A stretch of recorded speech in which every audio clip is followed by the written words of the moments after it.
Welcome everyone to Comics from the Multiverse, episode 300. I am Peter, and joining me, as always, is Matt. See, if we could use licensed music, we could play Celebrate right now. You know? That would be my first great choice. That's what you went with. Yeah. Because it's very bad, so it makes it funny. I feel like Hello Darkness, my old friend, just sort of creeping in here would probably be more fitting. But well, that's every time Connor comes back. Yeah. Speaking of Connor, Connor's here too. Yeah, for now. See. We have a wacky, weird show coming up this week. So we got a top 10, as you'd expect. There's always time. Mm-hmm. We're going to have a little bit of news. That's the thing. Mostly a follow-up to the Round Robin stuff. We got some creative teams and what books made it through to round 2. There's a couple of book announcements, though, in the pre-solicit cycle. Do you know what? I haven't got any, but now that you're saying that, I do vaguely remember seeing one. Now I'm thinking about it on Twitter. But we'll get into all that. We do have a couple of books to talk about. We'll be talking about Batman issue 122, which is the next part of the Shadow War crossover. We have Batman Killing Time issue 2. I believe Matt also read Monkey Prince issue 3. I did. And then I've got a Patreon book of Animal Man issue 18. So, yeah, that's what's coming up book wise. But if you're thinking that's not a lot of stuff, that's like half a show. Good news, it's half a show. We got other things. It's episode 300. We have results to talk about. I'm going to be counting down the top 10 writers and artists as voted for by our listeners since the start of Rebirth, and reveal the top 25 books since the start of Rebirth. So, nice, hefty, interesting celebration of all the comics that have happened in the past 6 years since we started this show coming up in the back half. And there's a little Brucey bonus at the end of the show. There's a teensy-weensy, just a small one. But there's a tiny little quiz that Matt and Connor are going to go head-to-head in to see who remembers the start of Rebirth more. Ho, ho, ho, ho. Undefeated. Matt is undefeated in the quizzes, that's true. Yeah, it's because I don't care enough to try in quizzes. I'm the EST of Comics from the Multiverse. So yes, obviously a lot of this is because it's episode 300, but it's also conveniently a week where there's hardly any books, so that nicely works out into having time for all the extra stuff. That said, next week's almost just as late as books, if I remember correctly, so I suspect we'll probably have some extra shenanigans then too. But yes, we'll get into things. So we had been doing the League of Comic Geeks top 10 for the past little while, but Connor informed me before we started that the US Comixology on Amazon now sorts its new books in sales rank. So we can actually, in effect, return to a top 10 comics on Comixology. Damn it, now I can't cheat. I mean, you can cheat. You can just go to Comixology. Yeah, I want to get my iPad out. It's easier just to do it on my computer right here in front of me. Yeah. You know? I mean, you can just don't tell him that this is fine. Like, he could have done this before with the old Comixology and he never did it. That's just this is what's baffling me. It's like you could load up League of Comic Geeks, you can load up Comixology. I could, but will I? Yes, but yes, there's always how badly you want to cheat. Always time for a top 10, as you know. So this is the top 10 books at the time of recording on Comixology. Notably, it's the US Comixology specifically, which arguably is the more relevant one anyway. But it's right. But the reason why it's specifically the US one is because the UK version hasn't done this yet. So yes, because for some reason Amazon, one of the biggest companies in the world, can't figure out how to roll out an update worldwide to their same website. Or make a good update. Well, there's that too, yeah. Yeah, still sucks. It might be my iPad, but it crashes on me at least twice a day. It's shit, yeah. Freezes, I have to find the page I was on. It sucks. Yes. Well, top 10. Time of recording. Number 1. Matt, go on, guess. I'm not asking Connor because he's looked at the page. I'm looking for how to cheat. So no, you don't get a cheat. I'm gonna say there was a Batman book this week. Yeah, it was a Batman. It's not Batman. Okay, it's a Moon Knight. It's not Midnight. Dang. Was there a Midnight? Oh, there was a Midnight book this week. Okay. Yeah, Moon Knight 10. It's number 2 on Comic Geeks. That's why I went. That's my second guess. Nice try. Yep.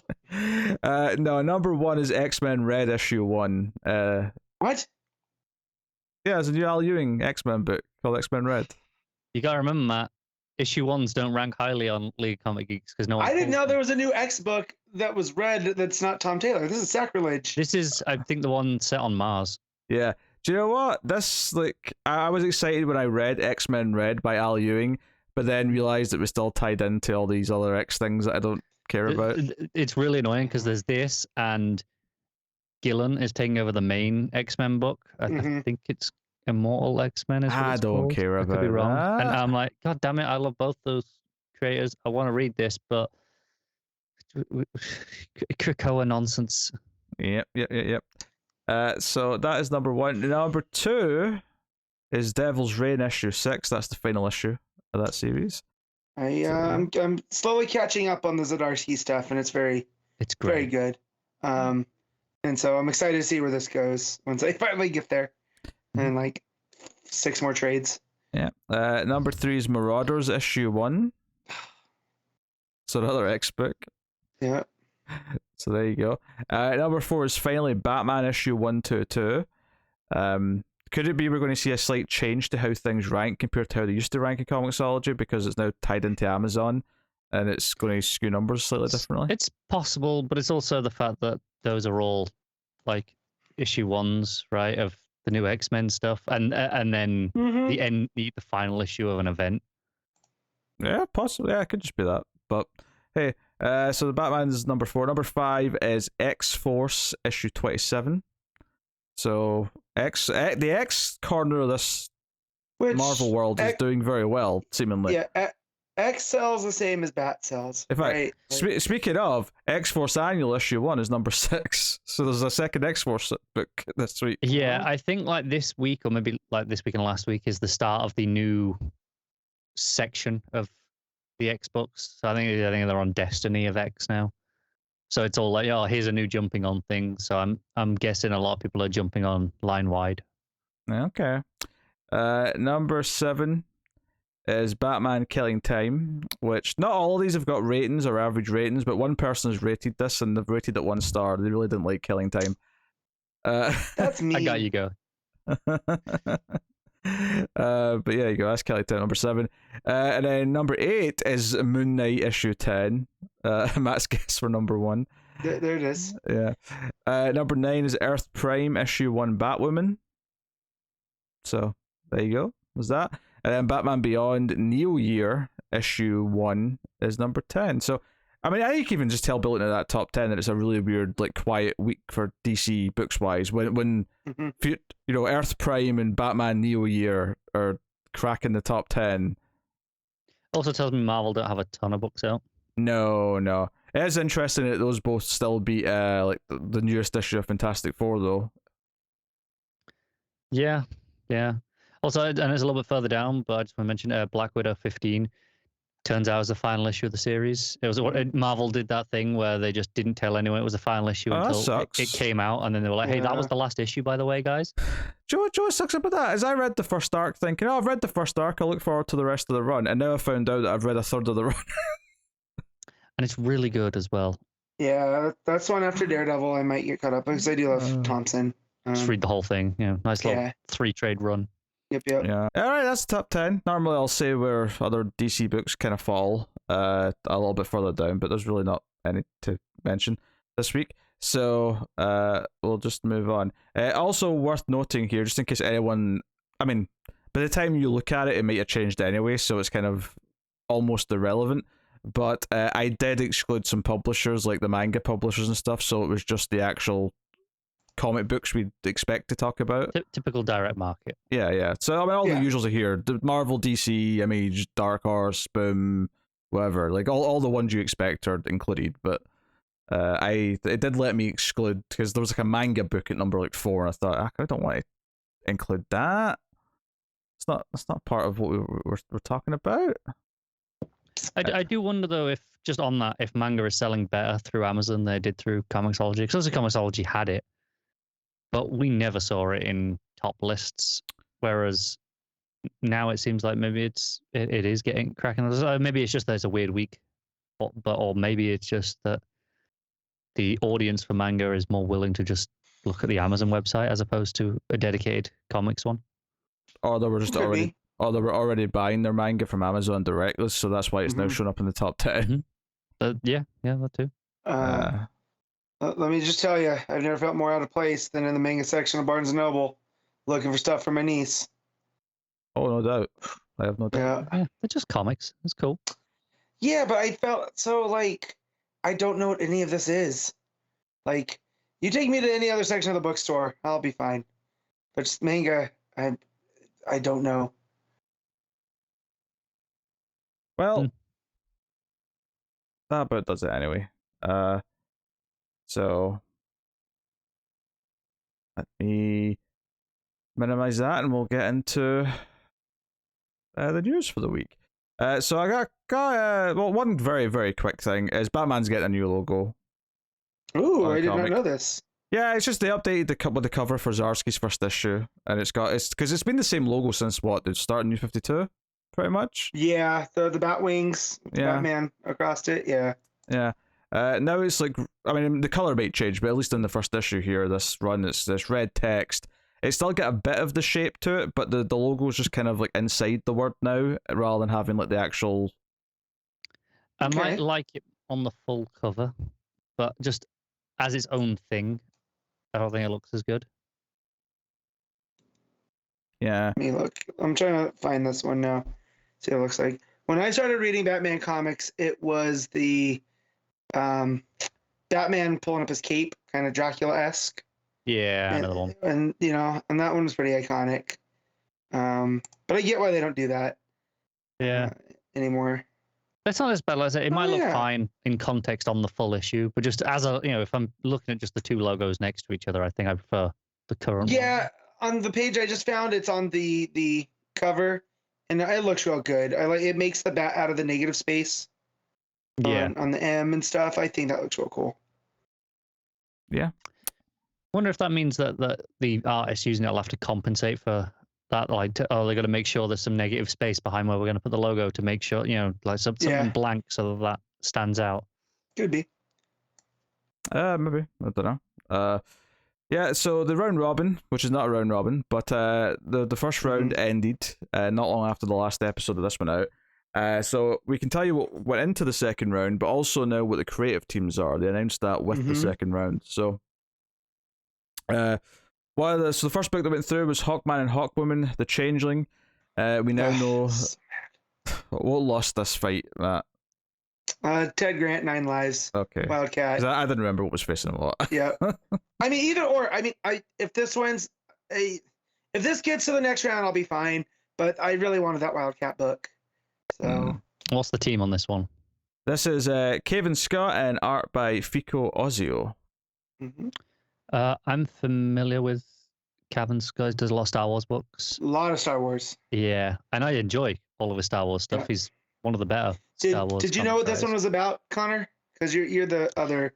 No, I glanced at the round robin just in general, but I didn't actually read a lot of the synopses. So sorry, the titles.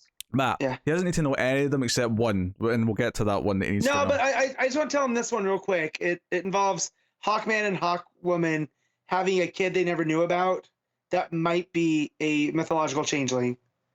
I need where they adopt the baby and whatnot. So, yeah. But you may as well throw in that his name is Hector Hall. Yeah.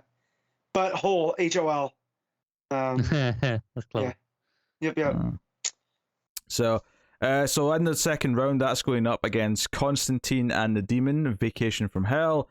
This is by Frank Allen with art by Nick Varela. Not familiar with the team, but I'm also wouldn't be mad if that won. It's the Demon and Constantine forming a bond. So there you go. Sounds perfect for me. Then the next book that went through was Suicide Squad Dark. and this is going to be by Zach Thompson and art by Gary Brown. This is the Earth 13 story. Yeah.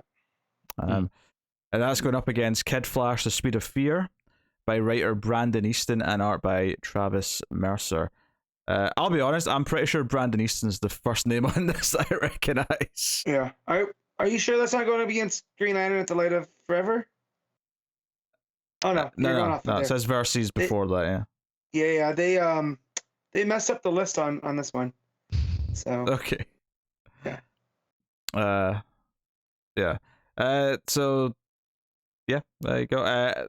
This is not the important one. So yeah, next up is Green Lantern: The Light at the End of Forever. This is going to be with Cy Spurrier. Oh, I recognize that name. And Marco Santucci. I recognize that name. This is actually the most well-known team out of this whole... That's a good, solid team. Yep. Yeah. But that's okay, because that one shouldn't win. But that's going up against DC Horror Presents Ghost Tour from Hell, which is going to be written by T. Franklin with art by Domingo Domo Stanton. Okay. Probably butchered that name, but apologies. So that's what they're going up against. And then next up, luckily making it to round 2, the one that should win this entire tournament is Green Lantern: The Birth of Conspiracy, which we now know is by writer Scott Brian Wilson and art by Skylar Partridge. Now, admittedly, never heard of these two people. No idea. Let's look. But the premise is too good. The artist name sounds familiar, but I might have just read that they might have just popped up in like an. I just say it's hard to get excited about any of these right now. For me, because I was just going to say, I wasn't here last week to talk about them, but on the premises, it's hard to get excited because last year we were all like, yeah, Robbins is a great premise. That should win. No, we brought this up last week. Yeah, it was disappointing that wasn't that good. But have you heard the premise of this one? No, but I'm more willing to bank on the Cy Spurrier book at the moment. Well, let me tell you the premise and see how you feel about this. Wait, I thought he doesn't need to know the premises. I said all but this one. That was exactly what I said. All but one. And Matt already told me one, so I'm good. It's 1947, and Alan Scott is part of a new breed of human. Wait, this is a bit more in depth. This premise, I think, than last time. Yeah. And so now these also have the pitches underneath them they have too. The full, yeah, they have the full thing. Blurbs. All right, well, I'll read this one.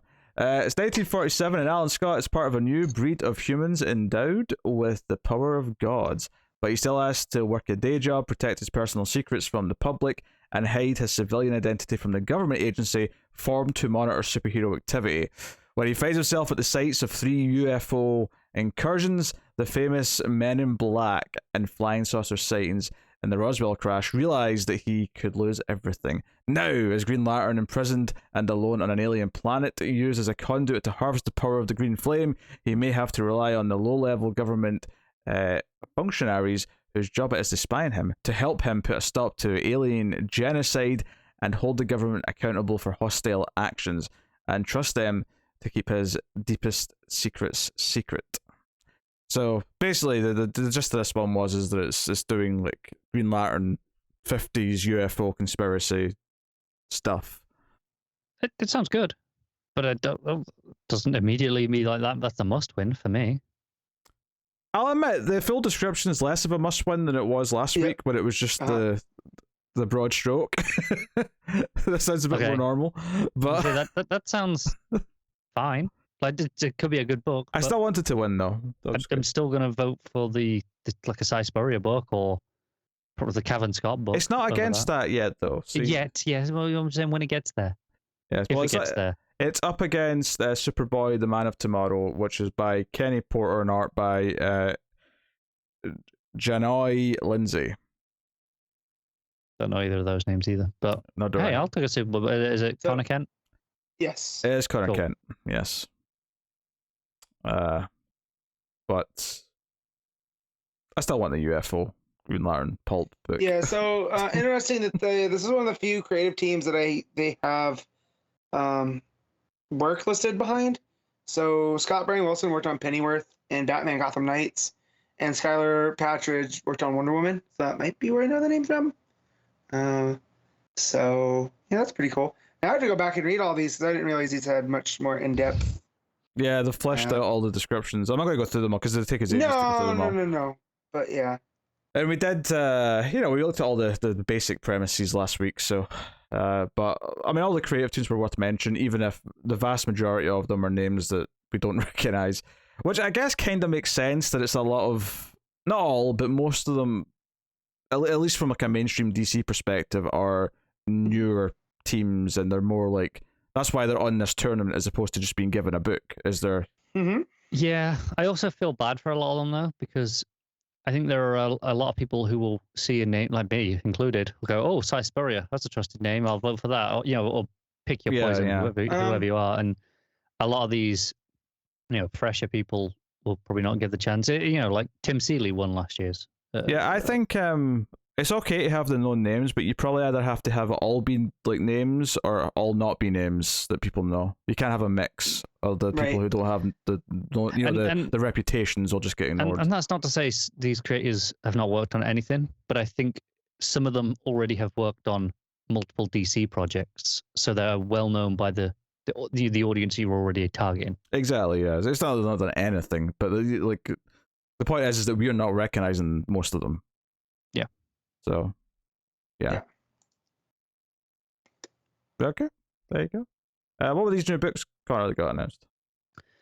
So we've got two, one more interesting than the other. The first is a Young Justice miniseries set in the world of the animated show. Okay. It's a 6-issue mini. I'm trying to see who it's by. Written by the showrunner Greg Weisman with art by one of the storyboard artists, Christopher Jones. Wow. It's doing the same thing that Robins does, where it's going up first on DC Universe Infinite, and then coming out in stores about a month later. It's like 6 weeks later, but I think that's just where it happens to fall in the month this time, as opposed to anything particular. As a fan of Young Justice, though, yeah, that's cool. And it's from the showrunner. He's good. Yeah, this is completely, in continuity with the show. It'll probably not get referenced much, but it's there. Oh, I mean, even though I like Young Justice, I'm inherently just less excited about a tie-in book. But that is fair.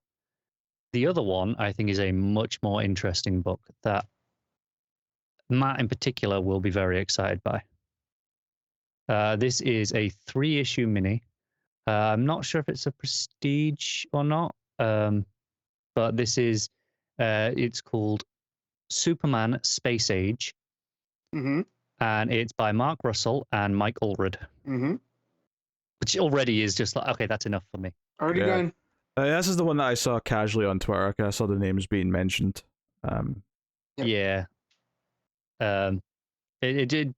There's not actually here's a solicit text for it, which is a bit annoying. It's just a vague description based off of from an interview with them. But it talks about going back to the original Crisis on Infinite Earths and taking a Superman, looking at becoming the first superhero of the space age, and part of the story is set around Crisis and learning the world's going to come to an end and nothing he can do to stop it. Yeah. I mean, down for Mark Russell on something like this. I've enjoyed. He did that Luthor book during Future State. Yep. And then you have Aldred in that pop art style setting. It seems like this is that space age era. Yes. So. And there's some preview pages, and on the last preview page, there's like a version of Batman, and oh man, it's very much like here's a strange take on Batman, but kind of love it. Is it based off of the original designs that Bob Kane had? No, although there are elements of that in there, but it's kind of its own unique thing to go in the war that's going on here. It's very pulp. There's a little bit Rocketeer-y. Done and done. Yeah. That looks great. This is coming out end of July for the first issue. We'll see in the solicits whether or not they are prestige issues or not. They don't mention it here, but 3-issue mini, it could be. Mm-hmm. Yeah, wouldn't be the first time. Reasonable chance, I would say. Okay. All right, there you go. That's the news. Some sprinklings of things. I wouldn't say there's anything super bombastic this week, but did you talk about DC Universe finally coming to places outside the US? Yes, we did. Yes. Yeah, cool. I didn't know when that broke. I couldn't remember if that was during the week or. It was actually right after the previous episode because someone pointed it out. But yeah, so there you go. That is the news for the week, which means we could actually get into the comics already. Yeah, all of them. So we will start with Batman 122. Joshua Williamson writing with Howard Porter on the art. So this is part 2 of Shadow War. Obviously, we had the assassination of Ra's al Ghul last issue, and about 5 different people all saying they're going after Deathstroke for doing the deed. Yeah. And of course, the real Deathstroke going, wait a minute, that wasn't me. No, man. So that's where we left off last time. So this issue's got a lot of the investigation, Batman snooping around, trying to figure out things. Already suspecting that it's not really Deathstroke because, I think the way Batman may be leaning right now, or at least he was until the end of the issue, where Talia seems to convince him otherwise, is that, maybe Talia's behind it and like she gets, because Deathstroke doesn't miss. If Deathstroke was going to kill Talia, he'd have hit. Right. So, my suspicion on that right now is that whoever's impersonating Deathstroke wants to implicate Talia, and that's why he shot her in the shoulder, or wherever he hit her.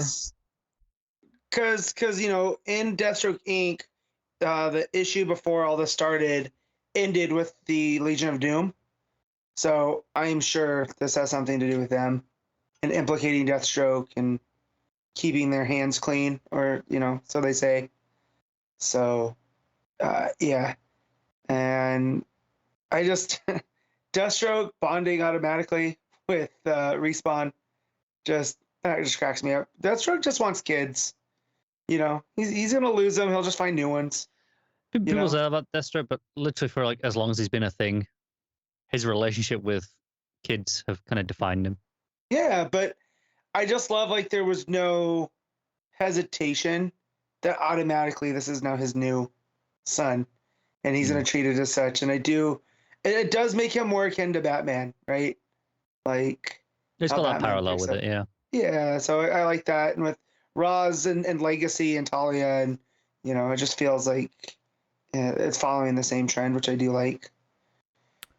Yeah, apparently this imposter used something to drill a giant tunnel into the city, so that no one noticed. Yeah, that stuck out to me as being a little weird.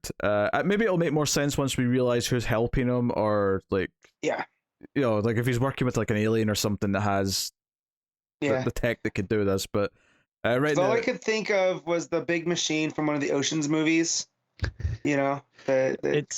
It's not even that close to the city. It's quite a bit out. Yeah. But it's huge. No, if I was to compare it to Earth, and it's like the end of Predator 2 when you realise that the Predator ship landed in the sewers and made this big tunnel kind of thing. It's sort of drilled in. It's what they drive in the Ninja Turtles. Technodrome. Thank you.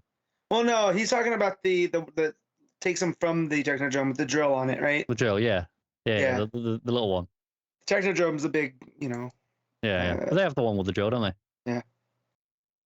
It's been a while. Okay. So Batman's investigating around as is chased. Deathstroke's fighting for his life because the ninjas have all shown up. Prometheus nopes the hell out of there. Yep. Angel Breaker's the assassin leading this charge and actually kills one of his guys who heroically stays back to hold back the ninjas and gets his face sliced off. Yeah, Deadline, I believe. Yeah, I could have told you that, so I'm glad you knew that, Matt. Deathstroke jumps out the window with Respawn just in time as a missile is hitting the building to make it go boom. And it's a very fun action. Honestly, my favorite little scene in the whole issue is probably where Damien comes to get Rose at the bar, and you don't see him. I think this is just a great introduction where you just hear a bouncer say, "Hey kid, you can't be in here. You look too young." I'm like, looks too young? He's 12. Of course he's too young. Yeah. This just looks too young. But I'm getting flashbacks of Hot Fuzz. When's your birthday? May 17th. What year?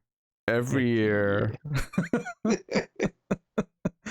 But you just hear, you want to see my ID, and you just hear like a thud and a crack and a pow, and in walks Damien. But the reason why I like this scene so much is, I mean, I like the introduction to Damien, but it's actually just the fact that he starts making this speech about how he's going after Deathstroke, and Rose just says, "Shut up, Robin. Let's go kill my dad." Yep. Like, just doesn't need to hear the explanation. She's just, she's sick of his shit. It's time to go. So here's the questions. Obviously, we had I think it was Bogdanovich on the first issue, and it was great art all the way through. Obviously, Porter's a bit of a shift in terms of style. That's my biggest problem.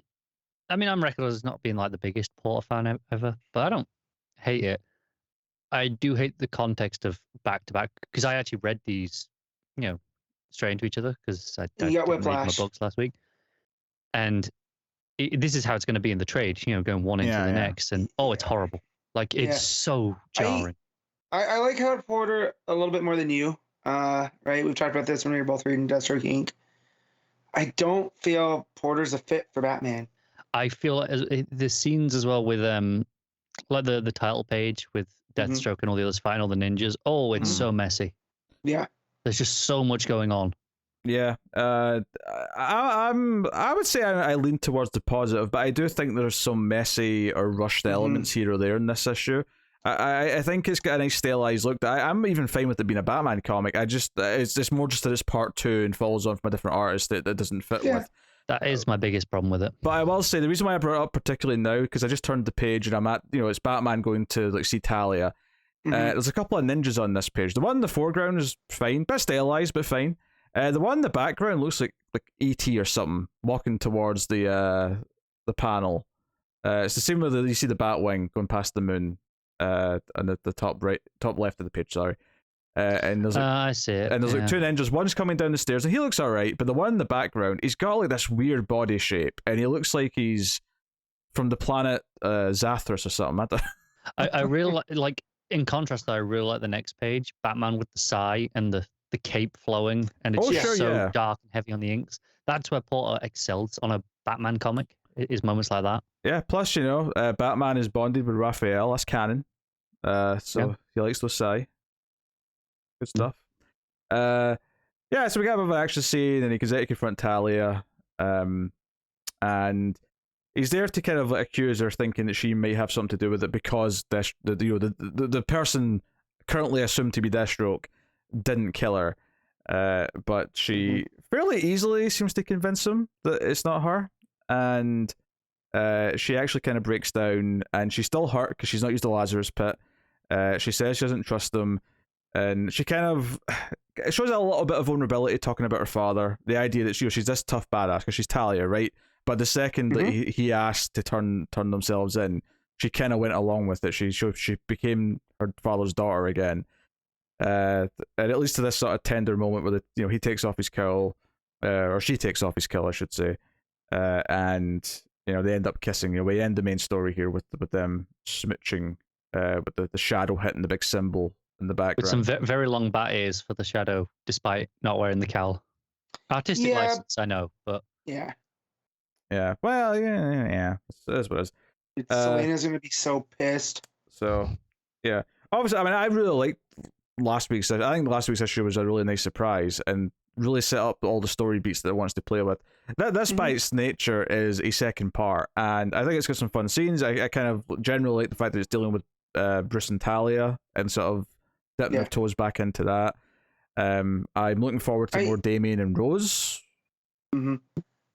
So I hope they kind of go more the co-parenting angle with Talia and Bruce, just because I do like that. I like that angle where it was one of the strong moments of Tom King where they went there to basically let Talia know that they're done and that him and Selena are together. So I kind of just like that he is just with Selena now, regardless of where she's at. So but here I do like this. I like this tease here. Yeah, I don't necessarily suspect this is trying to set up that there's going to be like a proper romance, but it's more just it's a moment of emotion for both of them. Her in particular, she's because she's the one making all the moves here. She takes down his kill, she touches his chest. If you even look at that last page, his eyes are open, almost like he's shocked. So, but no, I do like that, and it feels like this is softening Talia just a little bit from her being this maniac leader of a terrorist organization to, that's my kid's mom. I don't mind that, unless they're doing it, she's playing an angle, and this is all just trying to convince. Of course, she's not that's behind. always her, right? She is the demon's head now too, so she's got the fancy green cape to prove it. Yeah, she does. But yeah, no, I think that last page really is some of the strongest stuff, just because the ears notwithstanding, but just the way that's composed. I think it's a really cool, neat image. Yeah, and I think this, the to be continued in Destro King, it's comforting that it's making it very clear that all three plot lines are going to continue. It's not just going to suddenly just become the focused on Deathstroke, yeah. Right. Because it'd be jarring, I think, to us who are not reading Destro King. It might have a slight more focus on that, in the same way that this issue probably does have a slight focus on the Batman plot. Right. But we start and end on that. And that's fine, but I don't want it to feel like it's just a regular issue of Deathstroke Inc. that happens to be set during the event, as opposed to the next actual chapter, which is, if you're just buying it because it's part of the crossover, then that's kind of what you're wanting more so. So yeah, it definitely feels like it's going to be parts of a story as opposed to tie-ins. Yeah, and it helps that he's doing all of them, so it's not like he has to shift anything. He's used to writing Robin-focused stuff for Robin and Deathstroke. It's not like they're bringing a writer in for these issues. Yeah. So yeah. So I actually did read the backup on this one. Oh. Well, it was Williamson writing it, and I was curious. Here saying. Oh, you said you did or you didn't? I did. Oh, I thought you said you didn't. I was like, oh man. No, I did. Gotcha. Did Connor? Yeah. Yeah, it was basically because I noticed it was Williamson. I went, oh, maybe this is relevant, and it kind of is thematically, because sometimes when they're doing a story, like sometimes we'll feel like they put in like a needless flashback to like an early part of Batman's career that relates to who he's interacting with. I kind of liked it here. They just said, oh, that can just be the backup. I wanted to do like an early, Batman meets Deathstroke story, but I'll do it in the backup. Which I was kind of into it until the last page, and then I was like, I'm kind of out of it. I kind of agree. The last page made me go, oh, this is something very different. Because I thought this was going to be about, okay, this is Deathstroke's first interaction with Batman. There's a hit out on Robin, which is, young Dick Grayson. And there's the scene of, they're having the first sparring, and he's like, oh, this is where you learn all these moves from. Yeah, he's like, oh, I recognize Descartes' teachings. I recognize so-so's teachings. Ted Grant. Yeah. Ted Grant was a nice name drop there, actually. Yes, it was. But then the reveal at the end is because he's trying to figure out, who hired you, Deathstroke, who hired you. And when he takes off his mask, he's got a Joker smile, and he says, yeah, whoever it was couldn't stop laughing. And it's like, oh wait, he's been Jokerized. It's so much less interesting. Yeah, immediately. Yeah, it just went. Oh, okay. So how am I defending the Joker thing here? I feel like this ends with them both going after Joker because Slade has a healing factor, right? That is probably where it ends. But... Like, it feels like he'll metabolize the toxin, and this will end up being a Deathstroke Batman team up.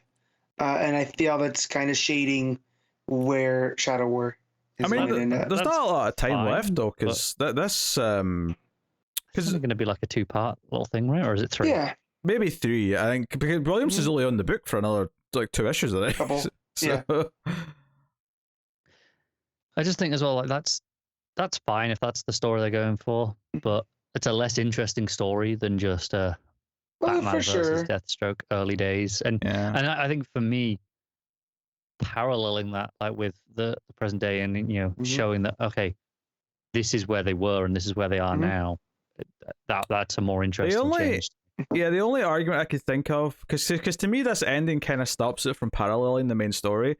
But the one argument I suppose you could say that it might still connect up with it thematically is that Joker using Deathstroke in this way in the past was also kind of similar to there being an imposter Deathstroke. And that maybe this is all just setting up that the imposter Deathstroke is actually Joker. That'd be something. That would. I'm just terrified. I just threw that out there as a joke, and if that's true, I'm terrified. No, because I think Williamson. Better than that. At least I hope he is. I'll tell you right now. If they reveal towards the end of this, if it probably won't be the last issue, but probably the penultimate or whatever issue, if they reveal that Joker's the fake Deathstroke and it's all a Joker thing, I'll give that issue a 1 out of 10. Regardless of anything else in that issue, I'll give it a 1 out of 10. You see the Deathstroke mask get ripped and there's just green hair sticking out. No! No, it could be Doink. It could be Doink from wrestling. For the record, that wasn't an actual prediction. Just to make that very clear. Don't tempt fate. I'm not expecting it, but now I've put that out in the world. I mean, I can't be 100% sure that's not what Williamson's going to do. I think if he was going to do that, he wouldn't have this in the backup, revealing it. But that's how you do your thematic foreshadowing. It's like you show one here and then you show the other. Yeah, he's double bluffing. Okay, all right. Yeah. Okay. Yeah. I mean, I thought it was interesting enough. I like Gordon asking like about how the Robin's used, and Deathstroke saying the only thing you've done that's impressed me so far is using the kid for bait. When that ties into the whole comparing Bruce and Slade when it comes to how they handle kids and the Robins versus his family members. So but yeah, it was all right. I was actually enjoying it well enough, and then the last page did kind of sell me a little bit. But I'll see what they do with it. I'll still read the next part because because it's there. Yeah. Sometimes a backup you don't want to read can feel like a chore. This was not a chore to read. It was also pretty short, I think. Or at least it felt shorter than most backups. I don't know if it actually was. No, I don't think it was. Yeah. So. Yeah. All right. Matt, what are you giving the main story? Main story, I'm gonna give a 7.5. Backup. 7. All right. Cara, main story. I'm gonna go with just a 7, but with the caveat that I did read it directly after the alpha issue, so it was a bit more jarring. Sure. Backup. Probably a 6 because of the last page. Yeah, main story for me. Yeah, a couple little things in the art I wasn't keen on. It's definitely jarring, like switching to Porter from Bogdanovich. But I like it what it's doing, but it's definitely not like I thought. The first issue like had lots of little setups and payoffs, and what it introduced as the start of the story was a nice big gut punch that felt like it was really trying to do something and advance the status quo forward. By its nature, the second issue is just a fine second issue, so I'll probably agree with the 7, I think. But I'm enjoying it, and I'm looking forward to see what they do. So there you go. The backup, yeah, like a 6, maybe 6.5. That push, yeah. So there you go. All right, Batman: Killing Time issue 2. Tom King writing and David Marquez on the art. So first issue was Riddler, Catwoman, Penguin, and Croc all teaming up to steal something mysterious out of a safety deposit box. Using Croc as a distraction, it played with time. It was jumping around the city, like just during, just before, just after the heist. I sort of predicted that it would still use the time mechanic in some way, and it does here in this second issue. It's jumping around, which I still think mostly flows well. There is definitely. I remember when I got to the final page because it keeps cutting back to like thousands of years ago for ancient Rome or Greece. Rome, yeah. And when I got to the end, I actually went back to the start to check the time because I was like, wait, is this not a guy that was getting like beaten to death at the start of the issue? And it was, King Penthus. But so I will say it didn't quite flow as seamlessly as that first issue did because it was jumping around a little bit more in the timeline. Yeah, there's a lot of jumping around in this one, and reading it last night before bed was very difficult. I mean, I'm sure if I read it beforehand, it wouldn't have been, but just trying to keep everything straight with a tired brain was kind of hard. And also trying to figure out how the hell the story of King Penthus ties into all of this, right? Because there wasn't anything like that in the first issue.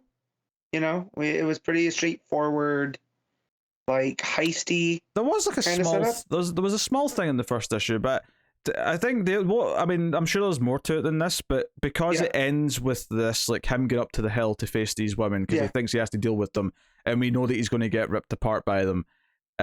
that kind of mirrors at the end of the issue Batman on his way to the safe house where Riddler and Catwoman are. So the implication to the audience is that Batman's not going to win like he thinks he's going to win when he gets there.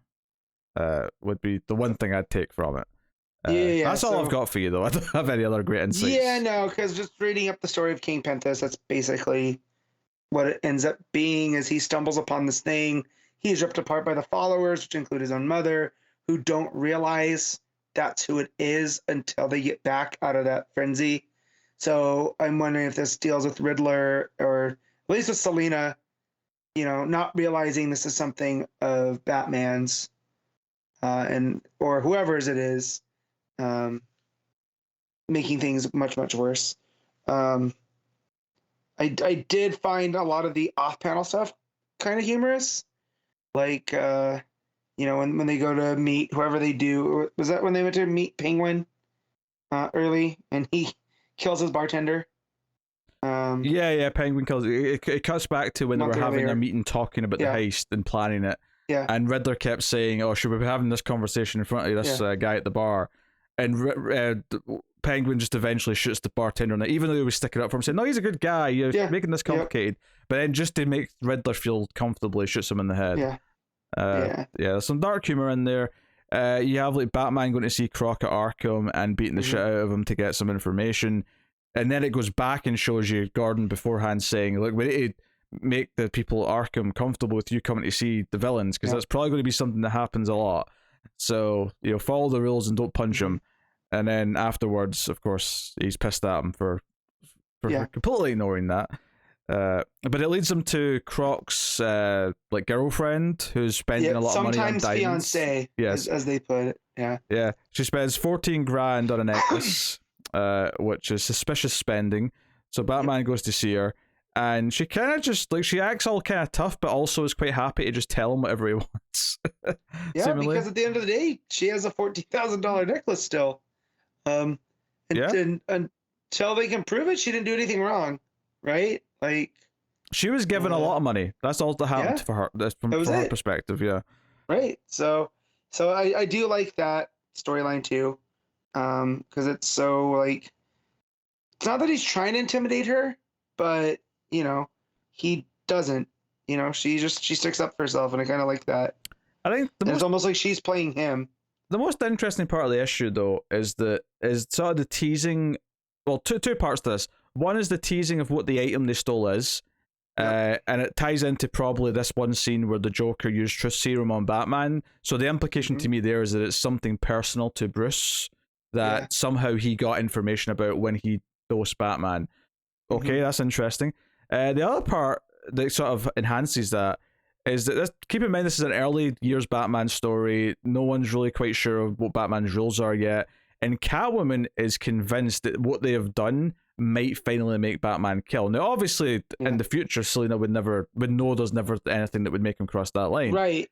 But this Selina doesn't know that. Yeah, but here she's like, no, he might kill us for this, and she's worried. Like she's worried that sitting around this safe house is just them waiting for Batman to come and find them because he's Batman. And it shows how paranoid she is because a mailman comes up to the cabin and she has her whip ready to go. And you just see the silhouette of the postman before he leaves, which I thought was because we usually see Batman in silhouette like that. So that was a nice call to that. And then Riddler's playing a crossword and he asks what's an 8-letter word for paranoia. She gives him something, and he ends up writing Catwoman, which I thought was funny as well. Yeah. I swear to God, if it's the pearls, I'm gonna lose it. Which I don't think it would be, because that wouldn't make any sense for they don't know. At least Selina doesn't know that Bruce is Batman, right? Yeah. So why would this random box of pearls drive him enough to kill? It is interesting. So you have to assume that this doesn't reveal that he's Bruce Wayne. But it's something that Selina thinks would piss off Batman. Yeah. So maybe it has something to do with a Robin? But it's early days, though. Does Robin even exist yet? Right, that's what I'm thinking. I don't know. I don't know what it could be. I'm actually a little stumped. I'm very curious of what the answer to this is going to be. I mean, it's a good mystery thus far. And then we also see that Riddler has put Penguin in a body cast, basically, the beating he delivered on him. So that was a pretty startling page. Yeah, because this is later on in the timeline, actually. This jumps ahead and shows us that he's in the hospital. And then we get a glimpse of him actually beating Penguin up, and it's like, oh. Because that's the other thing, they keep teasing who the buyer is, right? Because they're waiting for the buyer to contact them.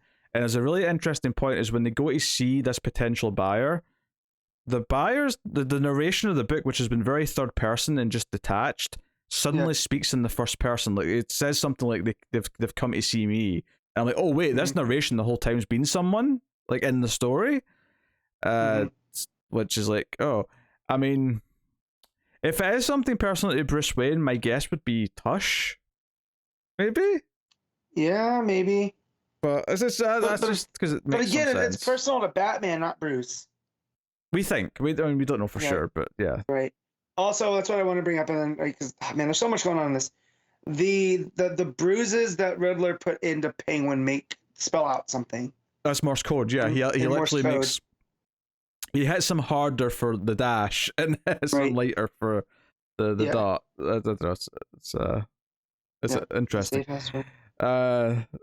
So yeah, there's a lot going on here. I'm trying to think of a way it could be personally Bruce, but them not know that Batman is Bruce, but still understand that it would piss him off.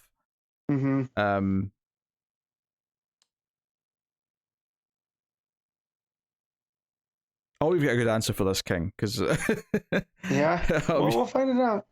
But yeah, and then just looking at the story too of this ancient Greek story, which I wasn't aware of, is he basically this king Pentheus angers Dionysus, and the Maenads are his followers. So he ends up being sent up basically into a trap. He's lured into a trap where, basically his own mother and sister end up, I think they were mother and wife, end up tearing him piece from piece.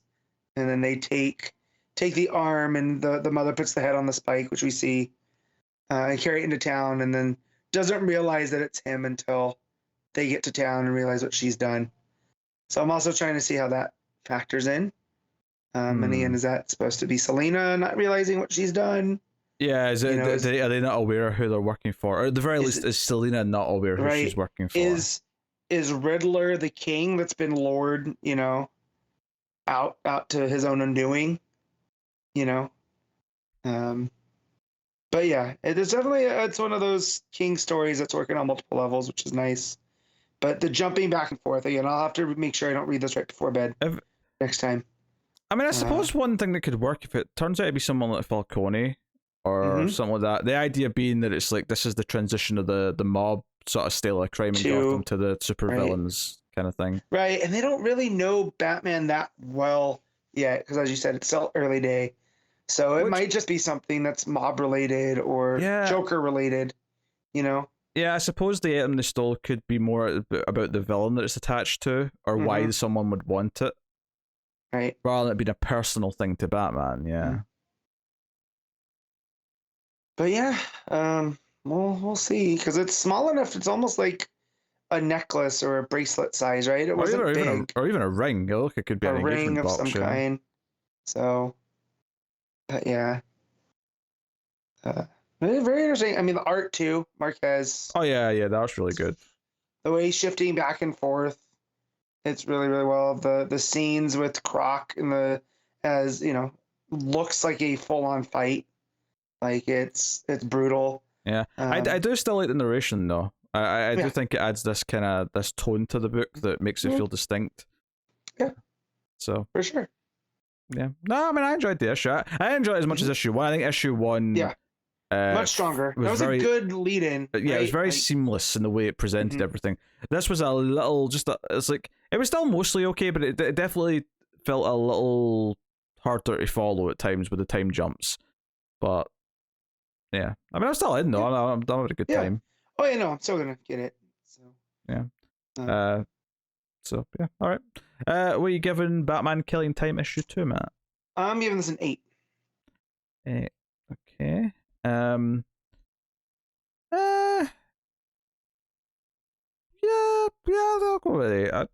it some thought. But yeah, I'll go with 8. All right, cool. Okay. Monkey Prince, issue 3, Jin Yun Lang writing with Bernard Chang on the art. Matt, you read this. On you go. Yeah. So this is just continuing Marcus's journey into being the Monkey Prince, and it starts with him training with Pigsy, and Pigsy telling him that the crown that he wears, it gets tighter the less that he focuses. So it's like this training that he can't focus on it feeling tighter and still, do what he needs to do, like control the clouds and, access all the Monkey Prince abilities. And he keeps, he fakes out Pigsy by letting the cloud unform and him dropping before he finishes the training, which was to snatch that red envelope that was introduced at the end of the last issue, which ends up being a mask. So as they're training, Pigsy lets out this, as he's falling, like, oh, finding one of the sons of the Monkey King was hard enough. Where am I going to find another? Which Marcus hears. And is like, wait, what's this about other kids? He goes, oh, don't worry about it. And then Marcus's parents are come across that, demified penguin from the Gold-Horned King or the Gold-Horned Demon. And we find out through the mythos that Monkey King's 2 biggest enemies were a Golden Horn Demon and a Silver Horn Demon, and the Golden Horn has manifested on this realm to make problems for Marcus. They try to take him out with their device that they had, and they think that it does until Penguin gets back up. And instead of, he sees that their key is very strong and intertwined and would make a very good meal, except that he wants to use them for bait for Batman. As Marcus comes back from training, he sees the girl he has the crush on, Kaya, and we find out that the bully's her brother, and that she wants Monkey Prince to find him. And he, this is where I would guess it gets the most like the Monkey King, in that suddenly Marcus goes from being this kind of unsure, kind of nerdy guy to he's got swagger while talking to this girl and says like, hey, if I find your brother, does that make you more interested in me? And she's like, well, I guess kinda, you're some weird monkey god, I guess. So he ends up finding the brother, and Damian has him strung up on the football field upside down, Batman style, tweeting for information about this monkey character, which he claims not to know, which he doesn't. So Monkey Prince comes up and him and Damian fight, and he ends up losing his hand, which Damian's like, my staff doesn't even have any blades. Why does this happen? Fighting you is gross. And they end up sparring back and forth. And the hand, Monkey Prince ends up saving the bully. And as the hand fights Damian, to which makes the bully puke. Well, Marcus is up on that. Pigsy is hunting down these demons that Marcus is supposed to, but his training's still not complete. And he ends up finding them as a hot dog vendor and the hot dog cart. And he mentions like, oh, you guys aren't even good at disguising yourselves. People can clearly tell you're demons.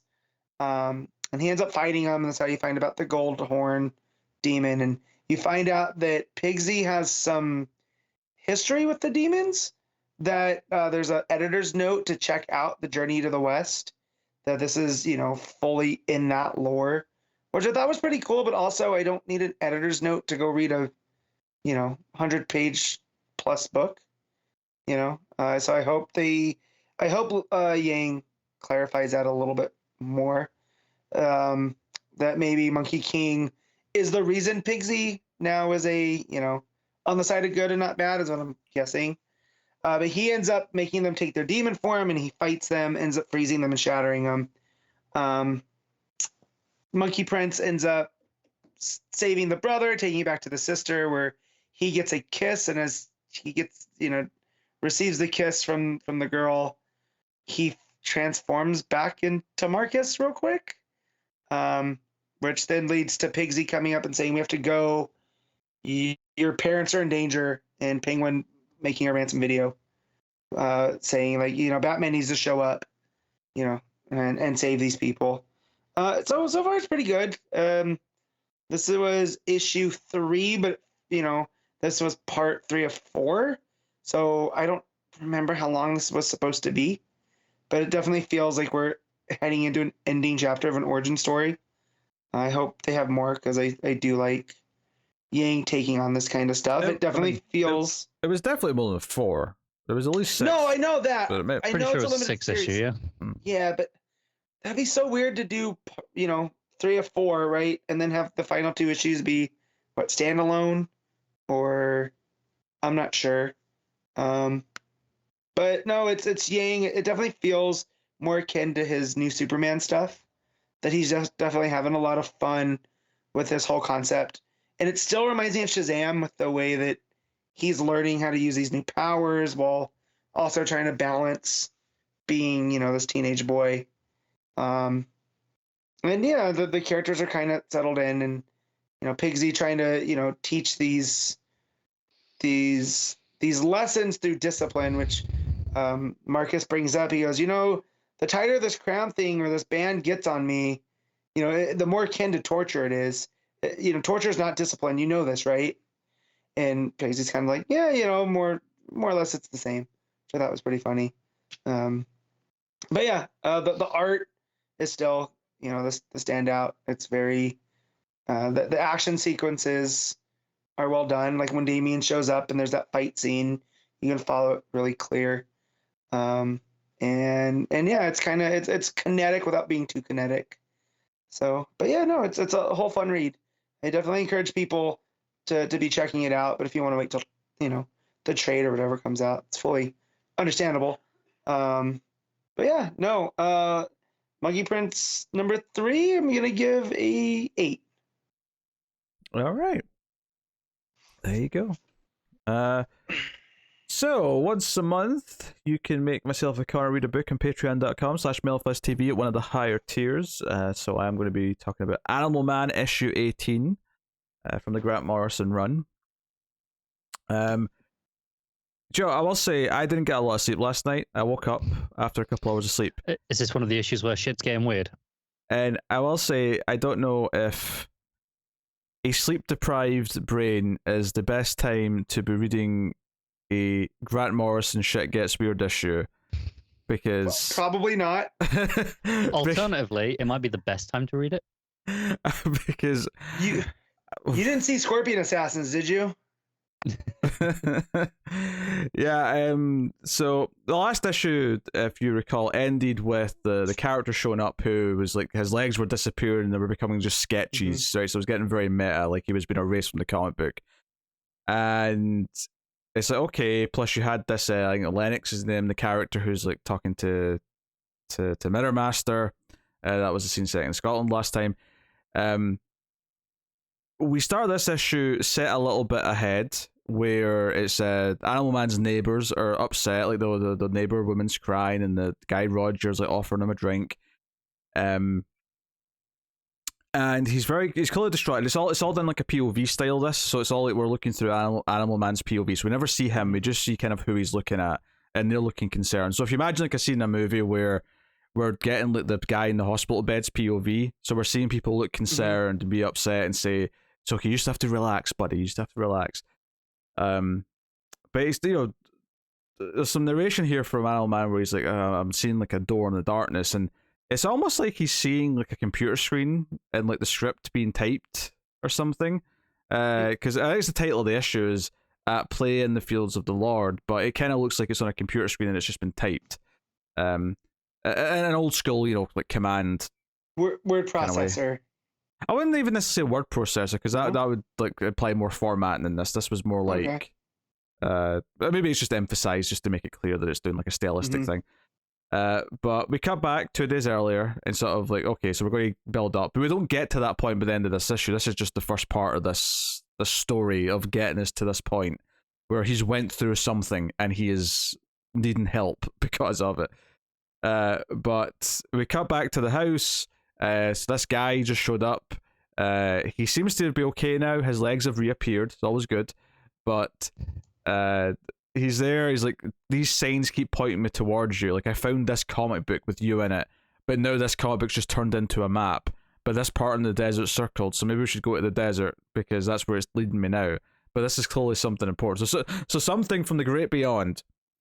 And by the great beyond, I mean the real world. The writer is giving this guy hints of where to go. So, yeah, so that's kind of it. But interestingly, Maxine's got a bad feeling and says she doesn't want Buddy to go because she feels like her dad will never come back if she goes. So yeah. So this guy, his name's Highwater. I always forget his name. This guy was disappearing. His name's James Highwater. And Buddy says that he feels like he has to go with them. He feels like, he's saying this to Ellen. Like, whatever this says, it's like, it ties into like the aliens in Africa and some of the weird shit he saw there. It was kind of meta. He feels like it's connected. He has to go and do this. So this issue, I mean, it is actually fairly straightforward right now, other than that opening tease, because it is a lot of like him setting up who he is, why he's there, Buddy agreeing to go with him. I will say the panel sequencing as Buddy's leaving is very well done, because Ellen's attitude this whole time is mostly, weird stuff happens here all the time, this is nothing, Buddy's going off. But as he's walking away with Highwater, Buddy looks back at her, and the paneling here is really smart, because it's just I was going to say it's 8 panels, it's actually 7 panels, because it's just one wide panel at the bottom. But so you've got, like, if you imagine the top 2 panels are just 2 square panels, like you would imagine in any comic book that's more than a couple of decades old, meaning you've got the white border around the whole page, as you do in these older comics, and you've just got 2 panels, almost as if it was going to be an 8-panel page. Mm-hmm. But then the 2 panels underneath that are a little bit smaller, so it's kind of like the view is narrowing, and there's more white negative space on the sides.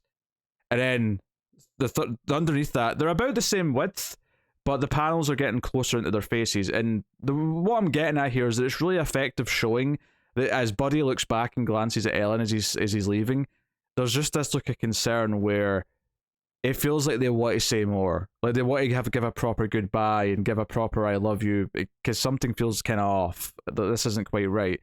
So I'm saying that with very little dialogue and just the way the panels are sized and what the close-ups are on the faces, and to an extent, of course, the performance and the character art, but all of it creates like a feeling and like a mood for the scene that felt very distinct and effective in a way that you don't necessarily get in every page, right? This was very just like straight up, like this is character feelings in the moment.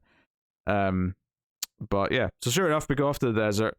And they go up to this spot in the map, which is up a cliff, and Buddy said that, I could have just flown you up here, and he's like, nah, sometimes you have to do things the hard way to learn the appropriate lessons and whatnot.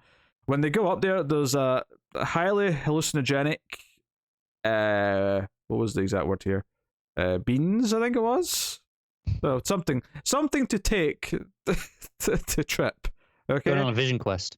Basically, yes, that is the set. And at first, we shouldn't take these random things that are up here, but then eventually they're sitting and Buddy's like, look, everything's led you to the next step of this journey, and these just magically happen to be sitting here at the exact place in the map. It feels that we should probably take these.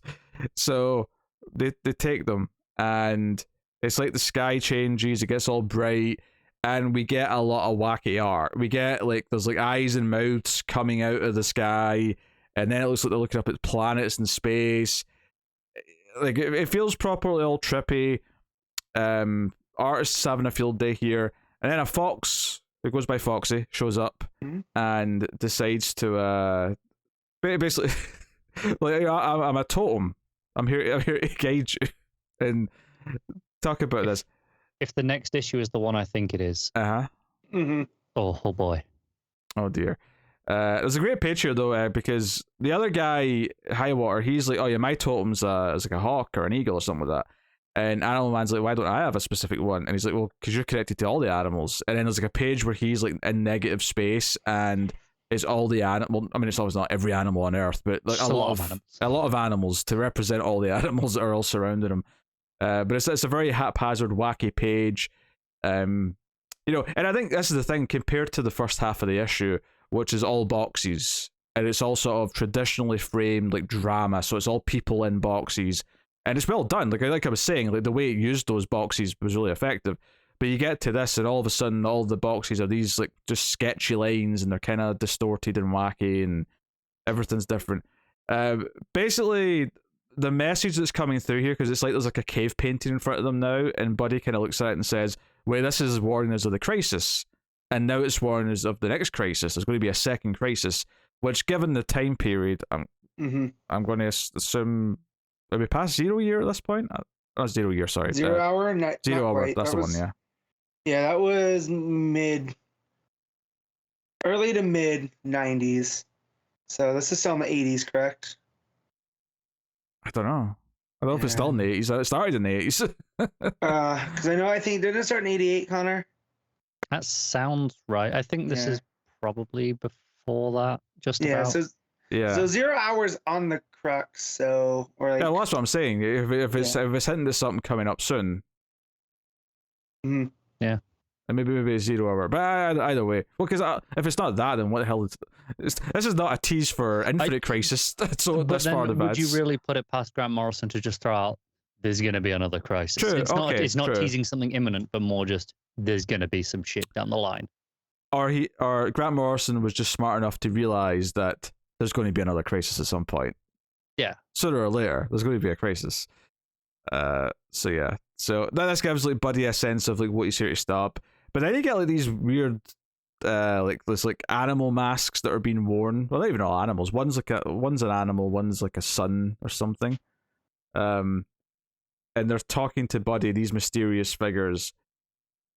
It's like these beings of some.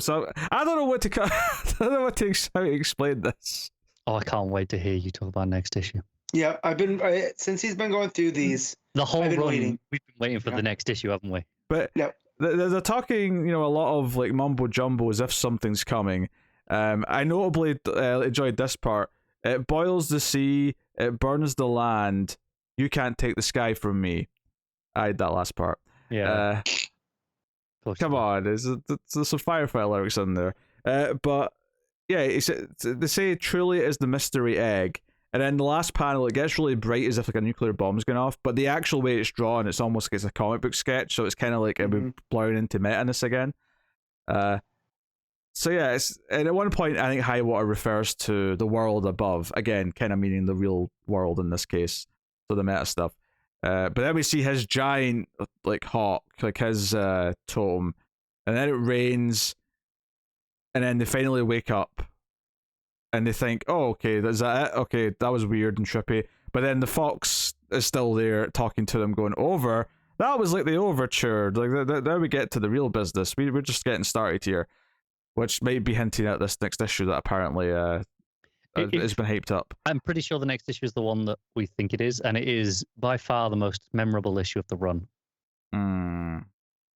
It is the peak of the run, probably. I haven't read it, but reading Wizard growing up, it was always coming up and they would list like their best issues because of what it does and what it meant for the medium. I'm trying to talk around it because I've read it. I don't want to spoil it. Yeah.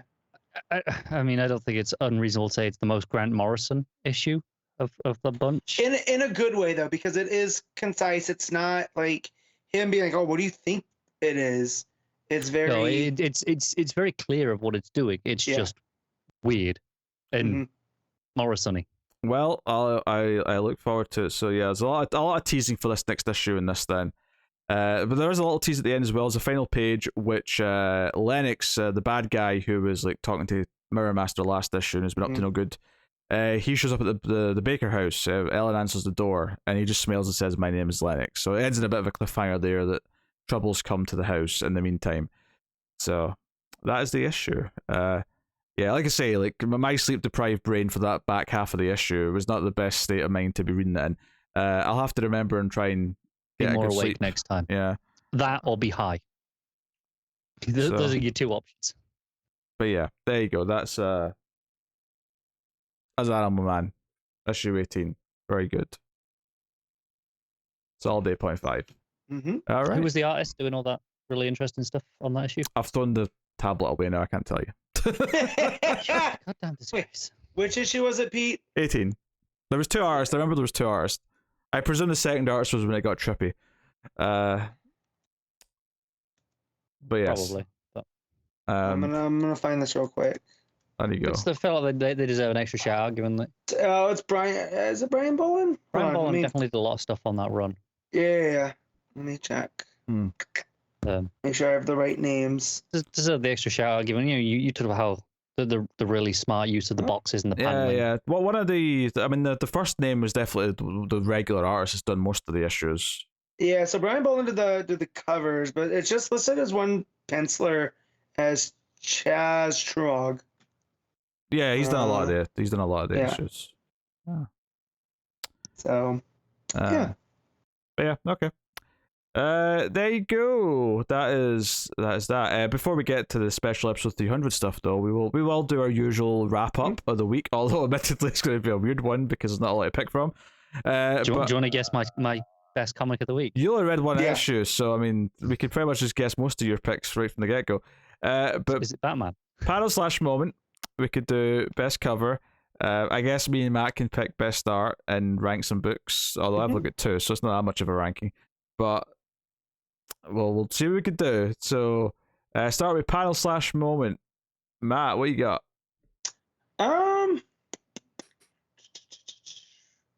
Nothing's really popping to mind off the top of my head.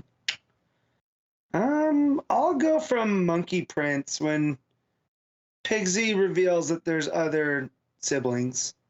'Cause that's definitely a tease for something. And I know mythology. I know, God figures just don't have one child. They're usually littered all over the place. So it makes sense. Okay, Connor? Well, it's from Batman, believe it or not. Shocked. I'm just going to go with that panel of Batman holding the size, the ninjas. I could have sworn he was going to go for the last page of the backup, but Yeah. I mean, that was the other option, but yeah. I had to restrain myself. Yeah. I'm going with Damien's entrance to the bar. It's good. That gave me a good chuckle. I was into it. So there you go. Cover of the week. I will jump in. There is actually a couple of good variants for both Killing Time and Batman, but I'm going to go with the Del Auto cover for Batman. That's the one with the blue background and Batman sort of jumping. Almost Dark Knight Returns kind of style, but it's not in silhouette or anything. It's Just the pose. Yeah, but it's really nice. It's a really pretty cover. So that's my pick. Car? Yeah, there's not really any covers I love this week. Probably just not enough books to choose from. But yeah, that Delotto cover's probably the best of the bunch. All right, Matt. I was checking the Monkey Prince. Nothing. I'm gonna go with the Jock cover for Batman variant. It's got him in silhouette with a bunch of colors. Almost looks like it might have been like a foil variant kind of. It probably was. But it looks really cool. I like all the different colors on the silhouette of Batman. Looks cool. Oh sure, yeah. Cool. All right. Well, best art of the week then. Car can just set this out, I suppose, technically, since I just read one book. I'll go with Marquez for Killing Time. Yeah. Monkey Prince is pretty strong. Chang's pretty good. But yeah, it's Marquez for Killing Time. Yeah. Okay. And I'll rank Killing Time above Batman. Yeah. Mine goes Killing Time, Monkey Prince, Batman. There you go. That was the quickest wrap-up section we have ever done. It was easy peasy. And I how would you say it? Democratized mine by each one of them won a category. We're good. Yeah. So I will tell you what's coming next week as well at this point, just to wrap up kind of the regular show, as it were. So next week we've got Wonder Woman 786, which unfortunately for us is a skip because none of us liked the start of the crossover. So as what it is. Batman Catwoman issue 11's out next week, so penultimate issue of that. We got Superman Son of Kal-El issue 10, so that's cool. We got Batman 89 issue 5, Batman Urban Legends issue 14, Batgirls issue 5. We have Flashpoint Beyond issue 0, so we can whatever wacky shenanigans we're getting from that, we can we can go into. And that's the Johns issue. That's Yes, the one only name. John's issue. Yes. Yeah. So we got I Am Batman issue 8, Green Lantern issue 12, Future State Gotham issue 12, The Sandman Universe Nightmare Country issue 1. Is that a Tynan one, I assume? That is the Tynan one. Yeah. Yep. We have Suicide Squad Blaze issue 2, Naomi season 2 issue 2, and Mad Magazine issue 25. There's actually a few more than I thought there was next week. It's not a big week still, don't get me wrong, but... So can I read this Sandman book without knowing anything about Sandman? Probably. I mean, Okay. I can't tell you for sure without having read it. No, but just from what you know on it. I'd say maybe look up a Wikipedia entry on the Corinthian just to get. I think as long as you know who the Corinthian is, there's probably and you have enough general knowledge of Sandman just that you've picked up that you'll be fine with the concepts. Yeah, just of the dreaming and I love the idea that Matt's going to open this comic and the first page is going to have 5 editors now saying, as explained in Sandman 18. I would be very surprised if you needed to know anything really. Like I said, Corinthian I think is going to be a relatively large part of the book, so it's probably the only thing you'd want to look into. It's just Tynan on this type of thing has not let me down thus far. Oh, I'm sure it's good. I don't want to not read it because Sandman's not my thing. So yeah. Have you ever tried reading Sandman? I have not. You probably should. Yeah. It's just it's a lot. You know what I mean? So it is, but it's a lot of really good stuff. I'm sure. So yeah. All right. Okay. Well, we have some bonus stuff this week, which is good because we're not that far into the show.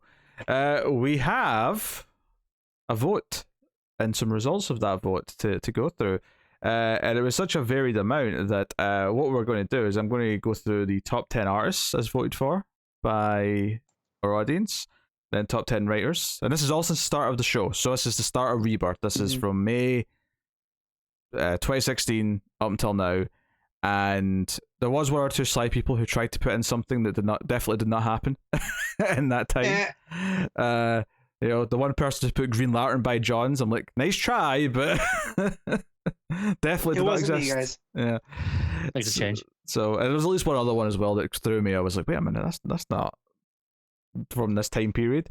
But yeah, so the top 10 artists, top 10 writers, and then top 25 books/runs, right? So that'll make sense once we're doing it. What I mean by that. So yeah, but we'll start off with the artists, then go writers, then go books. Straightforward enough. So we don't have to necessarily speak about them too much individually, but give some thoughts perhaps here or there. Obviously, once you get a shape of the whole 10, like maybe be surprised at some people who didn't make it. Maybe you'll be surprised at some people who did. Same old. So number 10 on the artists is Mitch Gerrard's. Only 10. Yeah, just scraped on there. So yeah. Number 9 is Greg Smallwood. There's some heavy recency bias going on. Yeah. Because there's not many comics with Smallwood's name on them. No, there's not. DC. That said, though, the 6 that are there are fantastic. Are pretty exceptional. I don't think either of us are disputing that he's very good, and those are 6 great-looking issues. But I mean, Gerrard's alone has pumped out like 30 odd, maybe more issues over the last few years. Yeah. Plus covers and whatnot, like. I mean, I can understand. I think 6 is enough to have a proper opinion on it, though. At least, I don't think it's. It is, but if those 6 issues had been 4 years ago, I doubt it'd be on this list. I don't know, man, because they are very good. Yeah. Well, it can happen. Number 8 is Ivan Reis. I'm disappointed that it wasn't Bill Quisevely at number 8.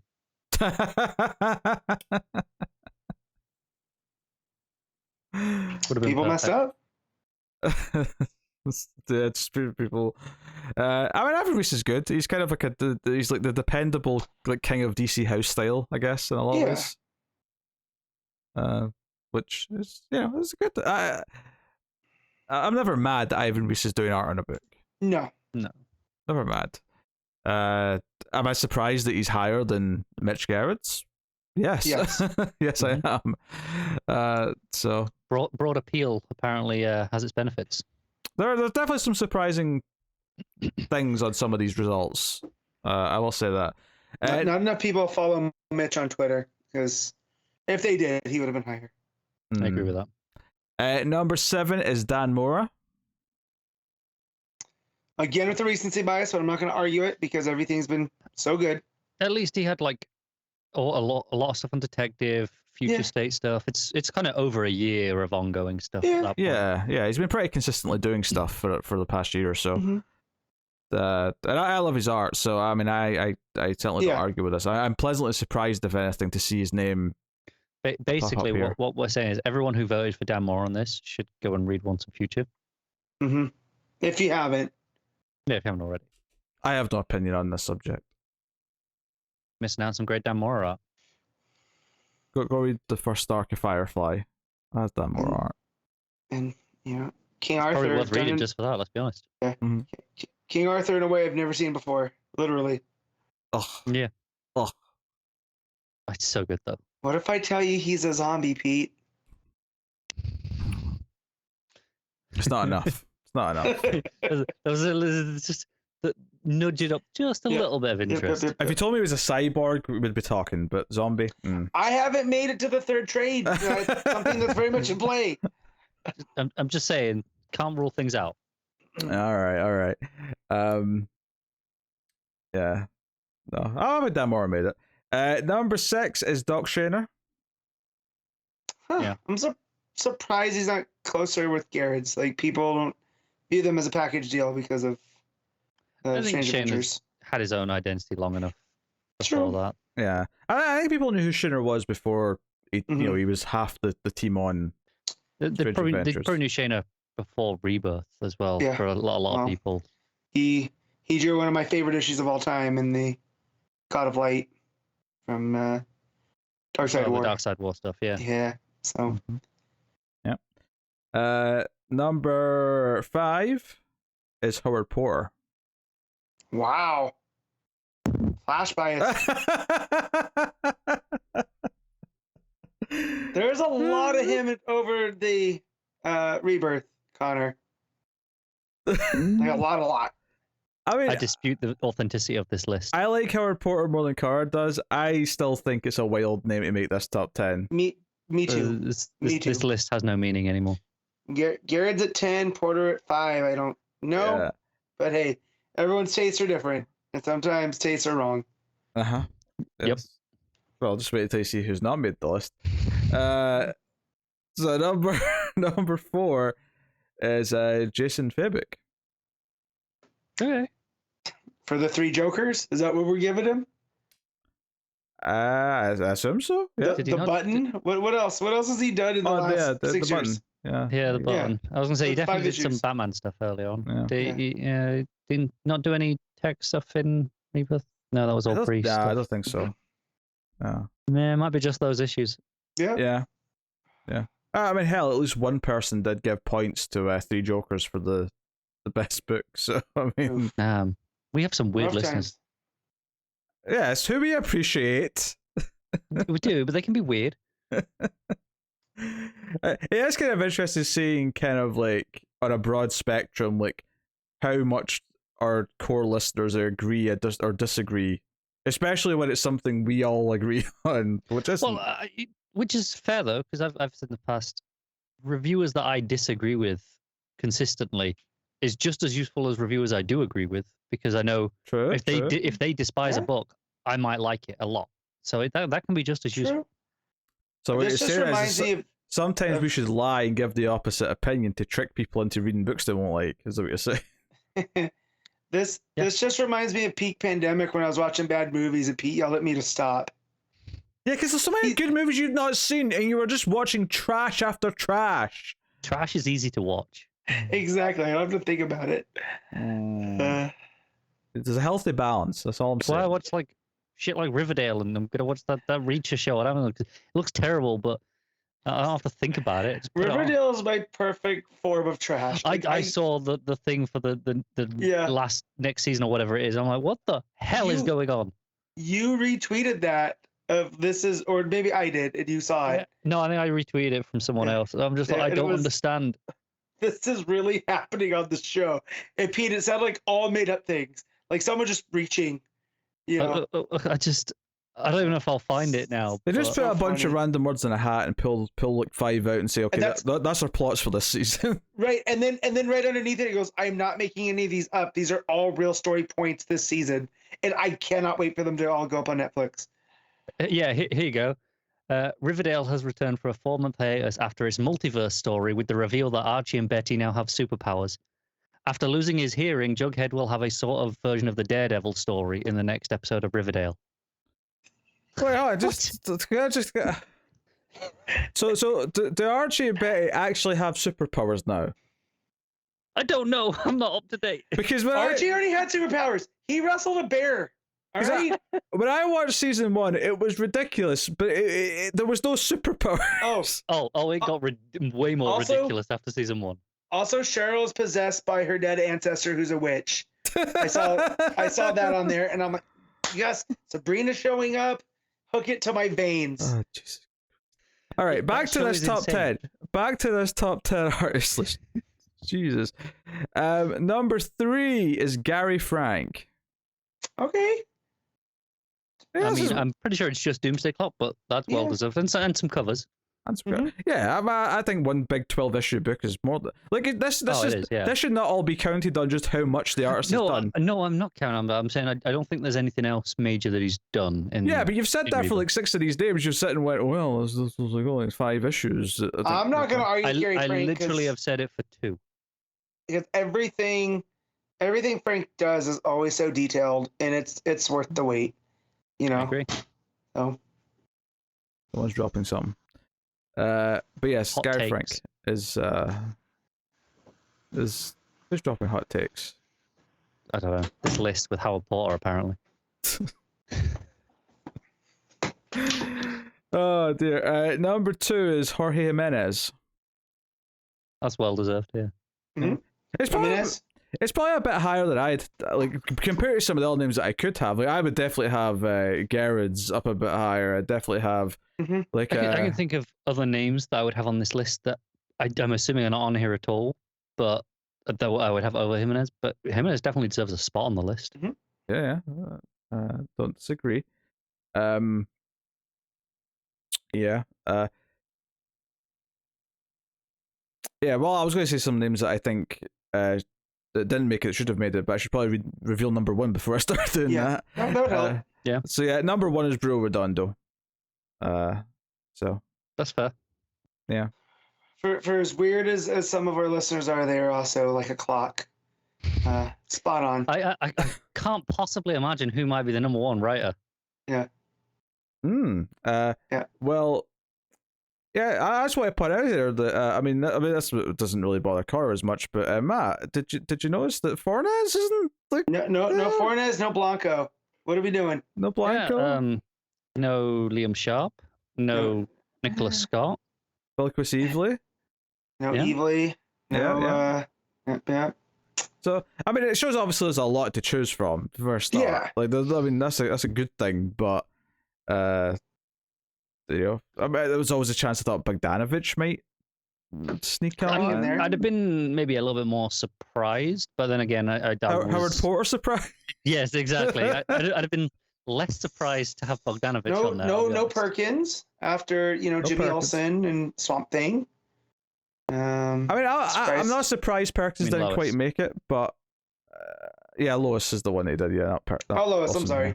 Yeah. It was That was Lebo thank you. He also did an arc in Green Lanterns as well. That was where we first the final arc, right? Yep. It was near the end. I don't know if it was the very final one, but yeah, it was near the end for sure. Yeah. Oh, man, I missed that book. As do I. So just to sort of reiterate that list quickly, Mitch Gera's at number 10, Greg Smallwood at number 9, Ivan Reese at number 8, number 7 was Dan Mora, number 6 is Doc Shader, number 5 is Howard Porter, number 4 is Jason Fabok, number 3 Gary Frank, number 2 Jorge Jimenez, and number 1 Bruno Redondo. So that is the top 10 artists in the last 6 years of DC as voted for by the audience, which will lead us on to the writers list. Mm-hmm. And oh boy, we'll see how this goes. Tom Taylor at 1, yeah. Number 10, I'm not revealing anything until we get there. Number 10 is Jean Yun Lun Yang, sorry. Fair. I think it's an interesting pick. I really like New Superman. I know the fans of his work are fans, really right? show They up. really love what he does. Yeah, the hardcore it's like him. Yeah. Matt with Mark Russell. Yeah, true. Yeah, I think I really love New Superman, and I think everything else that he's done has been solid enough. But it is also telling that I eventually dropped his Terrifics. I eventually dropped his Batman Superman. Yeah. So New Superman is the only thing by him that I've actually stuck with, and I really like New Superman. So he probably would make the top 10 for me, just purely based on the fact that there's only one thing he's done that I've really wanted to stick with. But yeah, he also did Superman Smashes the Klan. He did, yeah, which was well received. So, and now he's doing Monkey Prince. So, yeah, just consistent across the board. I kind of like I've kind of bounced off everything I've tried from him. Mm-hmm. But I don't hate his work. It's not like I have a visceral reaction against it. It's just doesn't really click for me. Or at least most of the times I've tried it. Mm-hmm. Number 9 is Robert Venditti. Okay, Hawkman, Hal and Pals. It's been a minute. I mean, those 2 books alone covered. Yeah. Like 3 or 4 years of this show, and plus, pretty consistently. Freedom Fighters, right? Was that Freedom Fighters? Freedom Fighters was good. Is he doing the Superman one? Is he doing the World or the Krypton one? No, he's doing the 78, right? 78. Okay. And you also have the ones that were digitally published during the pandemic. That Superman was pretty good. He had some really good issues of Justice League. Those the kind of 2-issue ones. Yeah, a really solid, dependable writer for most of Rebirth, and it's it's only recently we've not really had a lot from him. Yeah, I mean, he's been a little bit, because I wasn't any Hal and Pals, so but I didn't really get into Hawkman that much either. I only read the first issue of that, so I've not really got the same feeling towards Venditti. I'm a bit more distant from him, so definitely would be making my top 10. I would say that he'd probably make mine, and to be fair, he probably would be on the lower end of the top 10. So this is reasonable placement for me. Okay. Yeah. I mean, this is probably like episode 400 is probably us doing our versions of this individually, but with an extra couple of years to. I mean, surely you save that for 500. For 500? What do we do 400 then? Connor's still not reading Tom King, just on principle. I've made it this long. I don't need it more. But okay, fine. Episode 400 is going to be a huge quiz then that takes like 3 hours. That's what you want. Huge quiz, yes. 3 hour, no. Look, you don't know it yet, but episode 400 is going to land on a really busy week, and we're just going to have to talk about all the comics. I'll just have to be a long episode. That's all that is. Look. The runtime limit on Patreon for the audio, we can get about, I think, 8 hours before they cut us off. So we got plenty of room to play with, all right? Plenty of room. No. You got plenty of room till me and Matt just hit the end call button. Yep. Stop it, spoil sports. Number 8 is Ram V. Fair. That's fair, yeah. Yeah. Well, we've been big fans of his work. He kind of impressed across multiple things. Maybe a little on the recency bias to an extent with this one, but I wouldn't say that the previous 2 entries were recency bias in any way. No. And remember, it's still going back probably almost 2 years at this point. Is Catwoman started close to that, right? Yeah, something like that. Because it was before Future State. Yeah. Started at 25 because I remember I read that issue 25. It had the lead in.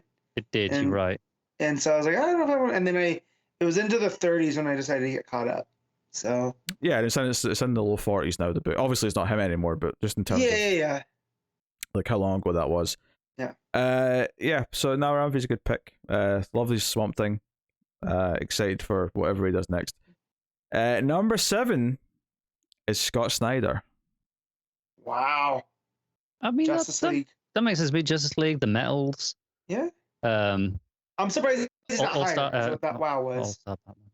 Yeah, All-Star Batman. It was All-Star Batman. Yeah. So I guess that's like not that shocking to me that people liked a lot of that work. And plus the Black Label book he did for Batman. Yeah. Yes. That was the thing. Last Night on Earth. Yeah, that's the one. I can't remember the name of it for the life of me. But no, and again, I don't know if I got trampled. That I was surprised it wasn't higher. 6. I figured he'd pop the top 5 because he was really, really into the beginning of Rebirth. You know, the Justice League and whatnot. So yeah, probably not one that would rank super high for me because I'm a bit more mixed on his Justice League, and some of his Batman stuff kind of like fell away for me. I did enjoy the Metals by and large. There definitely is some silliness in them, but they were fun events. But hey, Scott Snyder, number 7. Number 6 is Peter Tomasi. That is surprising to me. I was surprised and by not this one. that I dislike Tomasi, because I think he's pretty solid, but you know, he didn't have the hottest Superman run in Rebirth by the end. It started off great, but it just it was dwindled. front loaded. Yeah, it dwindled heavily after we got to like the teens. It started to dwindle significantly. Yeah, that Fairy issue was still so good though. Yeah, I think that's the one I got signed by him. But there was like 30 more issues. Then there's after also that, the reading the plaques issue. Yeah, reading the plaques. Oh god, issue. yeah. That's the counterpoint to the Fair issue. But also that is your Super polar Sons. opposites. Yeah. But also Super Sons. Super Sons is a perfectly solid, dependable book, right? Yeah, it was a fun time, but it is one that I kind of fell away from once they, because they relaunched it and all that, and I just kind of stayed away It's at that the sort point. of book that I will definitely just sit and binge read at some point. That this is solid. But it was something I didn't feel I needed to keep up with and talk about on a consistent basis. We didn't cover it on the show, but I read the Superman Robin team up book that he did. That was dealing with John being Superman and Robin no longer, wanting to get out of Bruce's shadow. And that was pretty good. It felt like definitely an extension of Super Sons. So that was the most recent thing from Tomasi, and that was a couple months ago at this point. Yeah, not as been as active recently. Yeah. Number 5 is Jeff Johns, and I have to imagine this is largely for Doomsday Clock and not much else. Well, hey, you got that one guy who loved 3 Jokers. That's true. I mean, 3 Jokers. This is the thing. I love Doomsday Clock. I think because it is just Doomsday Clock, I probably might not rate him on the top 10. But for this time period, you're giving me shit for saying this about artists, and you do. Oh, it's just Doomsday. It's because Clock. we said it for 3 of them. That was well justified to me, Connor. But yeah. I'm just saying. Like I never said that I would definitely put, say, Smallwood onto and in this case top 5. That's what people were doing. But man, people had Smallwood in their top 5. That is wow. This is just a portion of Connor judging everyone constantly. That's all Connor's doing. Hey, look, if we're doing the 300th episode celebration, I might as well lean into what I am. I'm judging all of you. You two included. There was at least one comment that said, keep picking on Connor. And I feel like right now they're like yelling, saying, do it, do it. So that's what I'm here for. So number 5 is Jeff Johns. Number 4, Tom King. Okay. I expected to rank highly. Honestly, the gluttony of the 12-issue series that he's been doing now.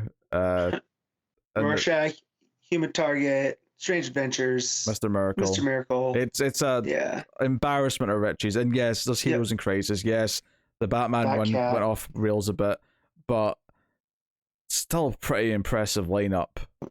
We don't talk about HIC. It's the first rule of Comics from the Multiverse. I just made that up. That's never been a rule. I was gonna say that's the first rule, is it? Second rule, we don't talk about HIC. No, the first rule is who is Connor Kent. I still remember Connor isn't, and it still makes me so mad. I think the first rule is you have to be able to recognize Starfire. Yeah, now the Who's Carter Kent thing started first. I'm not even going to accept this bullshit. So yeah, Tom Kite number 4. Number 3. Getting into some heated competition here. James Tynion the Fourth. Makes a lot of sense. Long detective run, reasonable Batman run. Justice League Dark. Yeah, like wide plethora, and then you can even throw in Nice House in the Lake as well.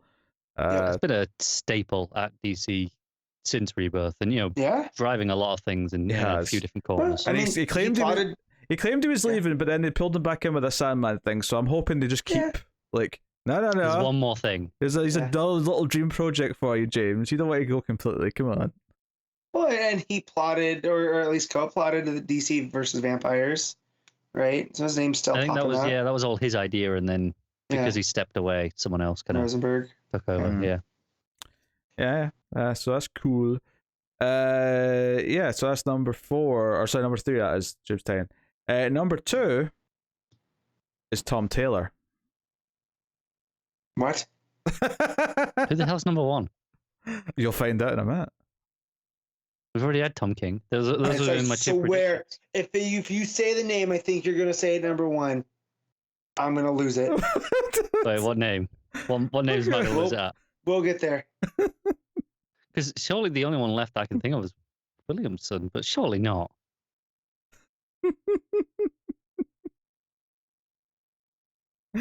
I'm an agent of chaos. This result did surprise me. It did. Who else is there? Well, first of all, let's just say yes, Tom Taylor, very deserving of being high in the top 10. Should have been number 1, clearly. Yeah. That's why Patron saint. Patron saint of Comics from the Multiverse, Tom Taylor. Okay. All right. So number 1. Don't say it. Does Matt think I want to say Scott Lobdell? Because I was going to say, if you throw out that name, I'm slamming the mic away again. No, but that's the name that doesn't. We haven't had to mention that name in it. But if it's this other name, I don't know who Matt's worried I'm going to say. I don't either. That's just like Williamson. I was the one that I'm kind of Williamson. Reasonably expecting based on the body of work, but also I will be shocked. Yeah. Yeah, I don't know. Number 1 is Joshua Williamson. Okay. Oof. Who were you so worried about? Bendis. Yeah. Oh, Joe, it never even crossed my mind that people might have voted for Bendis. I'll be honest.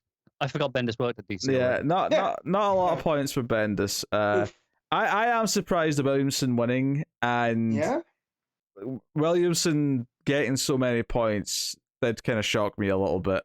Because this makes up for Robin not getting its place in the top 10. I think Williamson is very hit and miss, and he would not be on my top 10 writers for the last 6 years. If he was going to be on it, it would be scraping on at the bottom. Yeah, and even that I think is unlikely. I think I can easily do a top 10 writers at DC the last 6 years, and I don't think Williamson would sniff the top 10. And I don't mean that to shit on him. I think he's done some good stuff. I think he's got some promising stuff in the works, but in no way, shape, or form am I putting him above Taylor, Tynion, King. I mean, some of the names we even haven't that didn't make the list. Like Rucka. I mean, I know obviously it's been a while. Yeah, not really enough in the Rebirth era. You had Wonder Woman and you had Lois. Yeah, right? 25 issue run, 12 issue mini. That's plenty. I suppose, yeah. I'd be arguing maybe for some Tamaki love. Yeah. Between obviously our tech run and being super. I don't know what a women run as well to an extent. It wasn't our best. A bit more of a mixed bag that one. Started strong, but fizzled. There's a lot of. Off the top of my head, it would have been literally top 3. You're looking at Taylor, Tynion, and Ramsey, I think, off the top of my head. Order TBD. Yeah, so it's a weird thing. If I mentioned, I was going to say some of the artists that didn't make the artist list. Liam Sharp. Yeah, Liam Sharp. We did kind of say this actually. Now I'm thinking about it. Yeah. But yeah, I was Yeah. surprised Matt wasn't pissed about Bill Chris Evelyn not. I know, but no one carries that torch like I do. So I mean, but I'm a little bit more surprised after tomorrow. after Supergirl, yeah, because Yeah. obviously there was Wonder Woman issue 8, but also she spent a lot of time working on the Sandman Dreaming stuff, Mm-hmm. which while Wilson. definitely counts towards this being in that rebirth era of DC published comics. Inevitably, less people read that than mainline stuff. Yeah. Well, that's your writers and artists. So I'll just reiterate the top 10 writers very quickly. Gene Luen Yang, number 10. Number 9, Robert Venditti. Number 8, Ram V. Number 7, Scott Snyder. Number 6, Peter Tomasi. Number 5, Jeff Johns. Number 4, Tom King. Number 3, James Tynion IV. Number 2, Tom Taylor. And number 1, Joshua Williamson. Somehow. What I will say is, this is why Williamson is writing everything right now. This is why DC are giving him the keys to push the thing, because clearly it's people it has an appeal, and it's I assume that means his stuff's selling pretty well, as to back that up, despite our mixed feelings on him. As I think I always say about overall, Williamson, when he hits, it hits super well, but when he misses, it misses just as hard. So I don't know if I guess I agree with that sentiment, just in the sense that I think he can be good, and then he's got his weaknesses. I don't think when Williamson's good, he hits the peaks that most of the other writers that I would put above him do. I think he's maybe more consistent than some of the others. He has a lot of solid issues. I don't think any of his best work touches Tynan's or Taylor's. Even half the people on that list, frankly. Yeah, I like Williamson a lot, but he'd still be number 4 on my list. So. But I guess our audience is representative of the. I guess they are the DC audience at large, and that's why DC editorial are giving us all the Williamson in the world. All right then. Well, the juicy list then is the books themselves, and because there was so many different books and runs that got points here. So obviously you could have 2 different runs from the same book as separate entries, assuming they're meaty enough to actually kind of warrant that. Things like Tom King's Batman and then Tynan's Batman. Yeah. So and people adhere to that quite easily. No one was really confused by it. That's good. So I think most people listening to this are comic book fans enough to have understood the distinguishing between runs. Yeah, so I'm going to give you the top 25 because there were so many that it feels like it's a nice varied list that it's worth doing. There's still a lot of good stuff left out as well. And there's a few surprising things on here. So number 25 is Supergirl, Woman of Tomorrow. Huh? So just scrape it out of that top 25. Number 24 is Wonder Woman by Greg Rucka. Should have been higher. That's a good one. Should have been higher. He's so upset. I mean, I would have this higher, I think, than 24, but maybe this is a case of it because it was right at the start.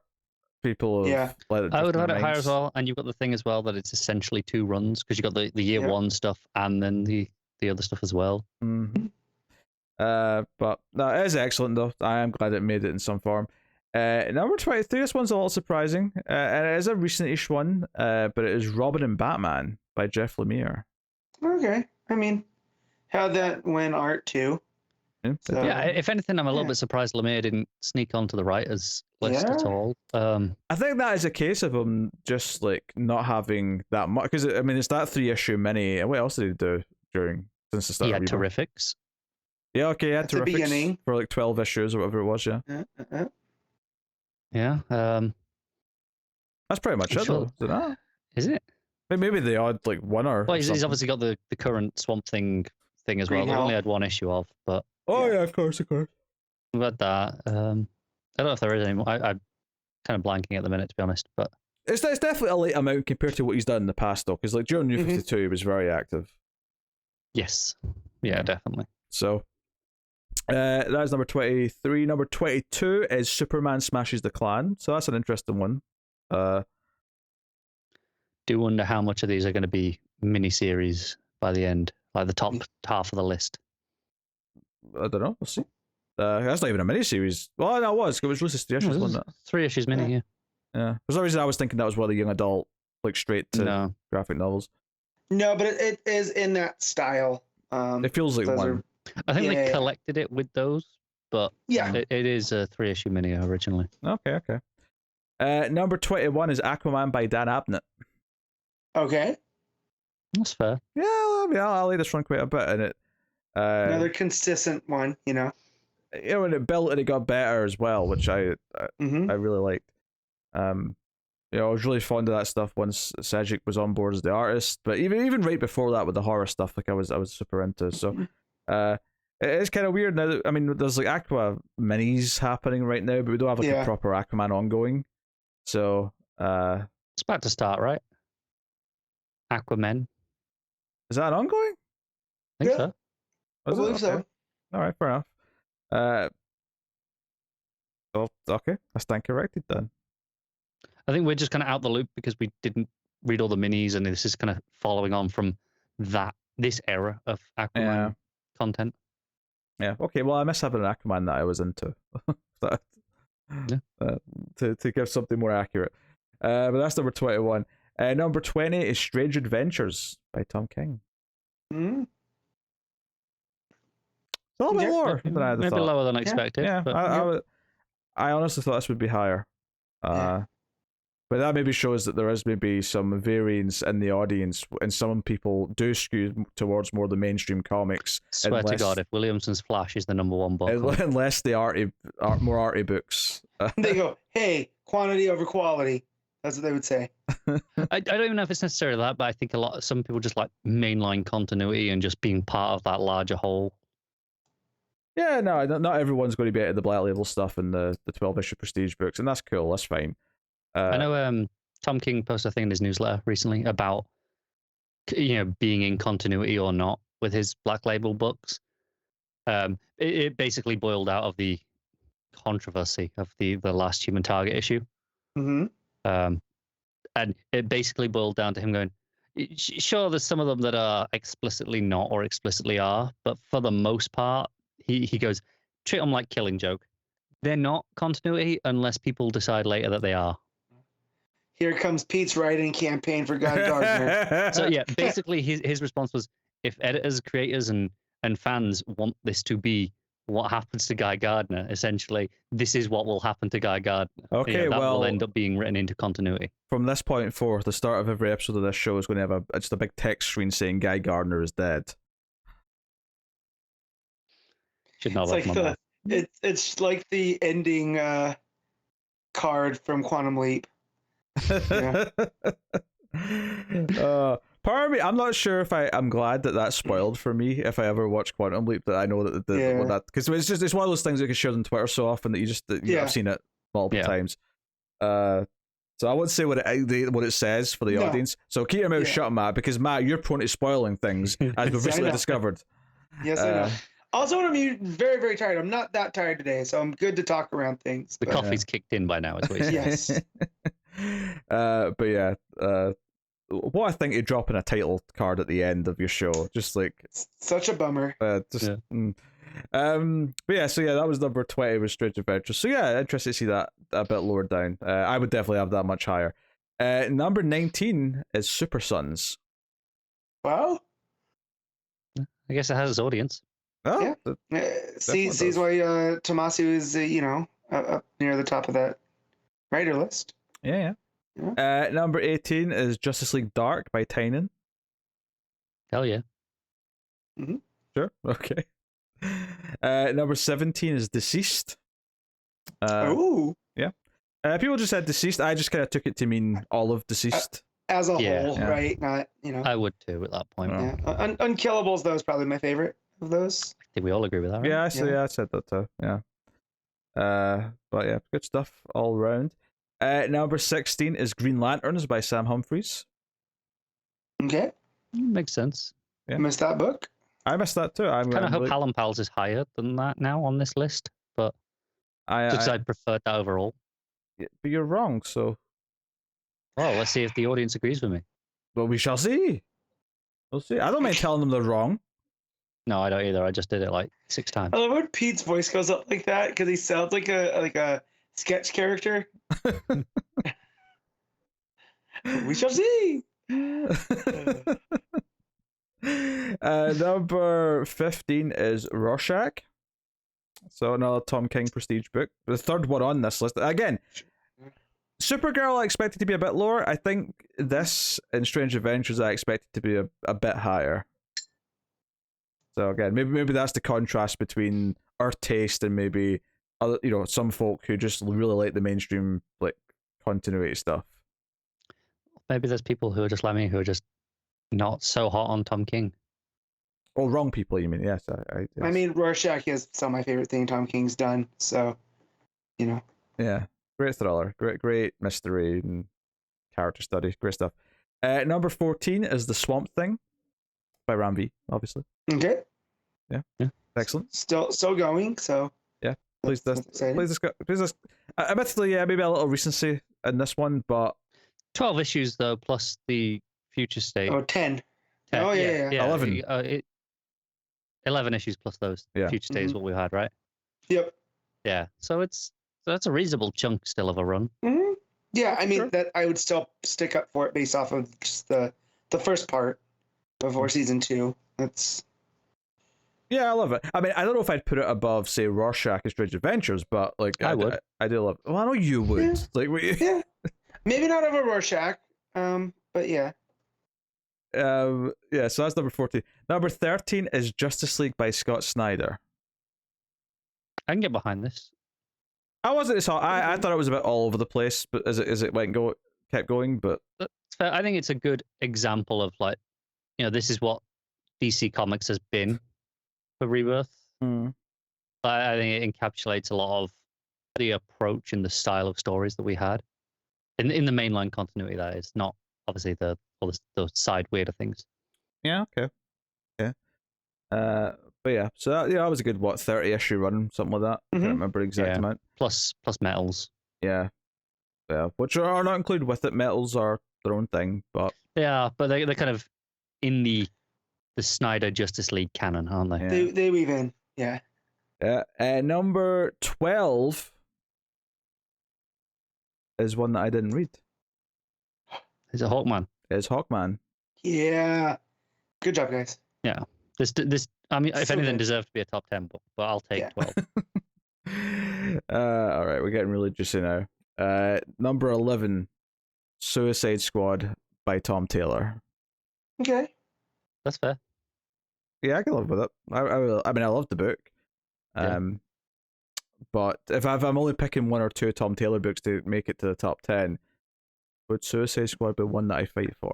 But I bet there were some people who submitted a top list of just Tom Taylor books. Of course they did. I mean, of course some people did. But I don't blame them. Yeah.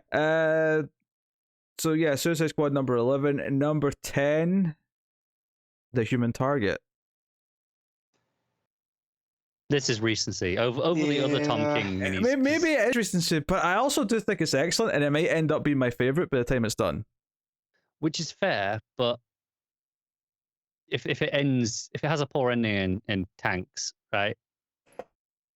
Not that I'm suggesting it will by any means, but more just this much higher than what was Rorschach the next highest one, and that was at like 15, I think. Yeah. Strange Adventures, and then both of those have the complete Supergirl. thing there. It's crazy to me that this is higher than so far. There's been no Williamson. Yeah, they're saving them all for the top.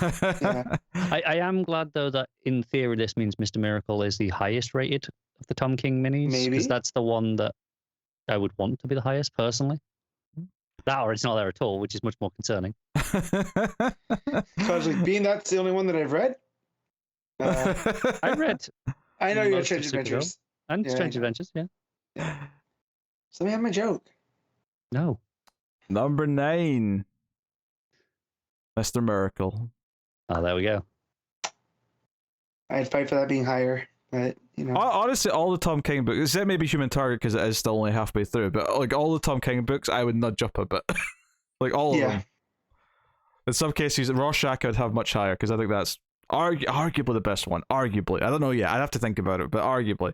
When you say the best one, you mean Tom King mini, not Book of Rebirth. Yes, right? yes, but Tom King mini, not Book of Rebirth. Mm-hmm. Yeah. But yes. So yes, number 9 is Mr. Miracle. Obviously, it was excellent. It was the first real Tom King book in many ways. In terms of what I think of Tom King now, that was the first one. So At DC, yeah. yeah, and some people would say a Mega Man, but I've not read a Mega Man. I'm talking about what I discovered. It was bad. I tried Omega Man. It wasn't for me. Yes, I've heard other people say differently, but like yes. So Kyle's in it though, Pete. So maybe someone on Patreon should make him read it. Sure.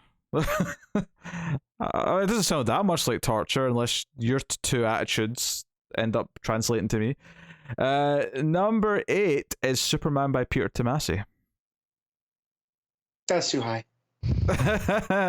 That's if this had been done in the first year of Rebirth, fine. Yeah. This is the thing though, like there's a couple where recency bias, but we get to this one, it's like, well, this is not recency bias, this is the opposite. That's Bizarro. That's them forgetting how it ended. It's rose tinted glasses, isn't it? Well, it's not even how it ended though. It started going downhill in the teens. Yeah, it was like half the run was. Yeah, that's what I'm saying. Yeah, more than half, I would say, even to be honest. The back half. But that said, the Dinosaur Island story I just remembered, that was a lot of fun. I think I really liked the first 12, and then there was that great issue with the kids who had cancer.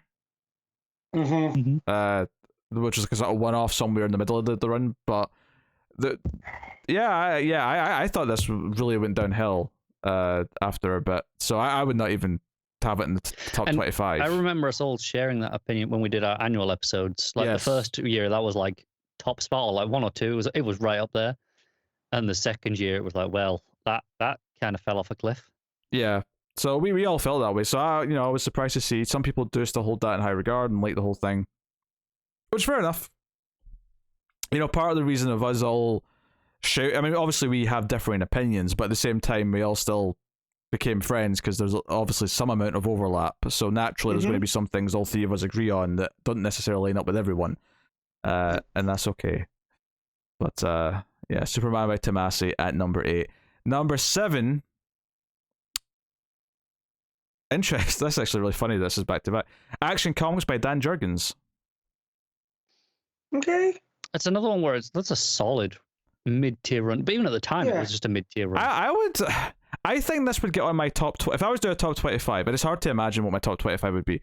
Yeah. I feel like this would make my 25 because I really like good chunks of this Action Comics run. But in the single digits? Not in the single digits, no. It would be lower down in the top 25, but I think it has a problem where it was elevated by importance because it was the one answering some of the Rebirth questions. Yeah.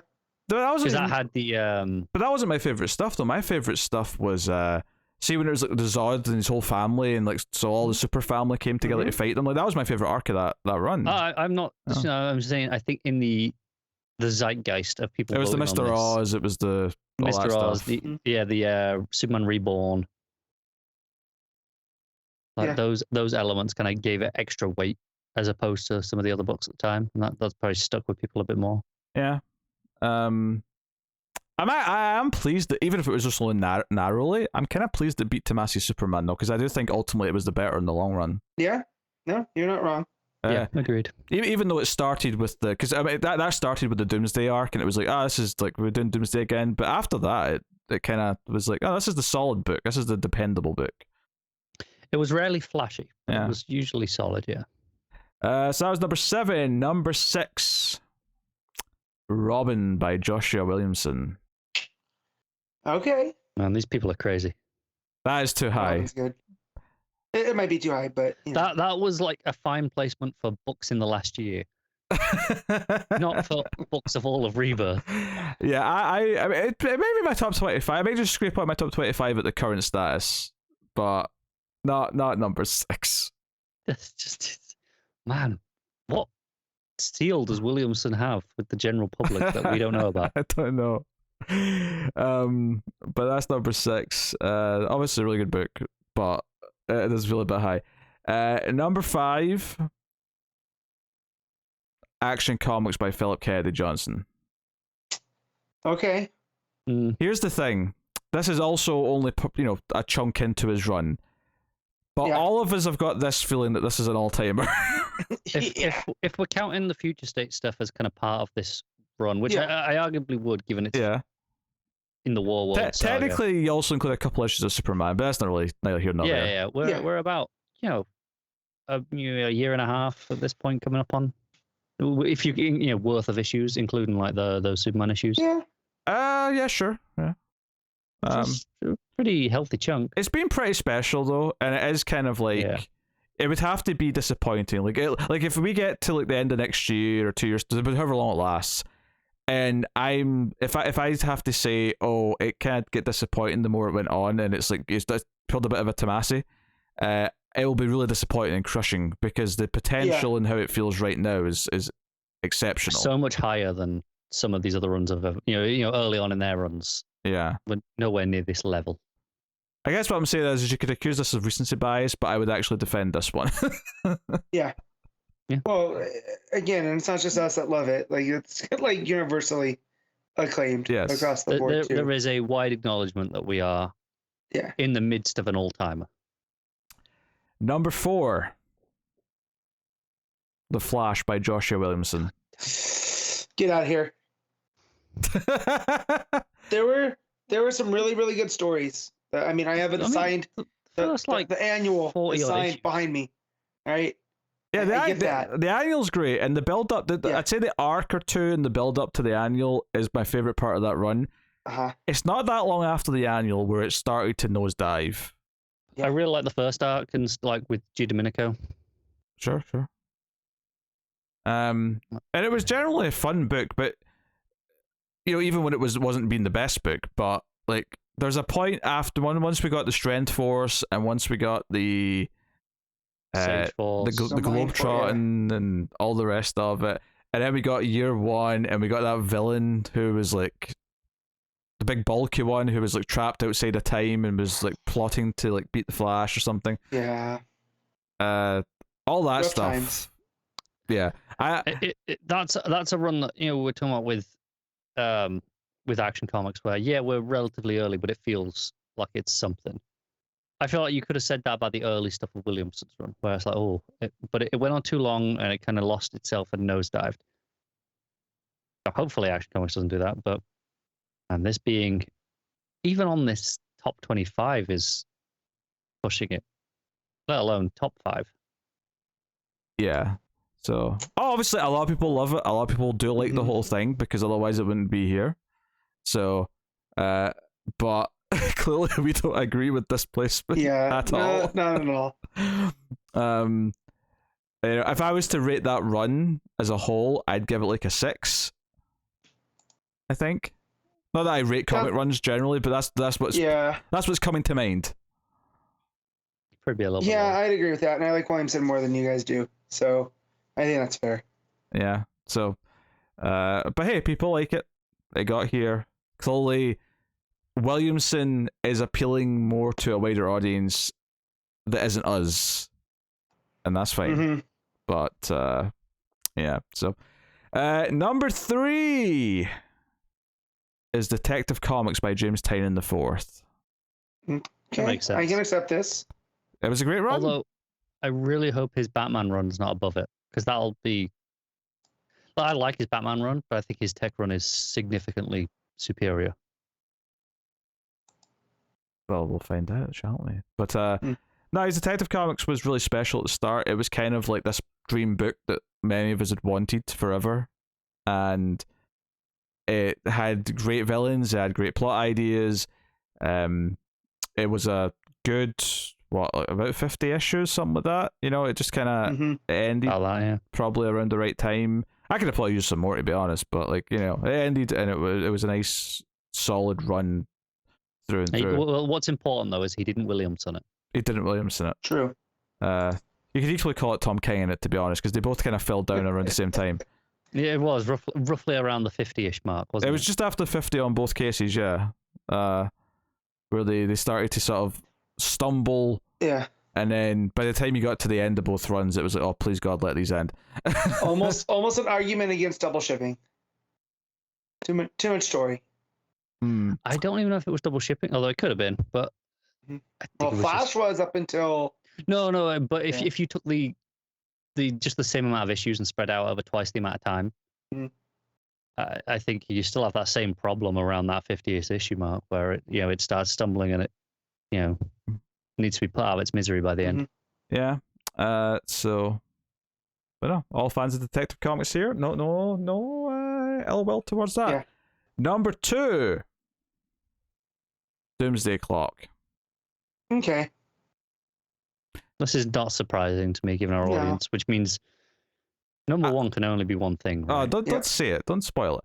Right. Number 2, being Doomsday Clock, I can get behind because Doomsday Clock is still in many ways is the most special thing that we've ever had the pleasure of working through and talking about on an issue-to-issue basis. All 3 issues I was here for.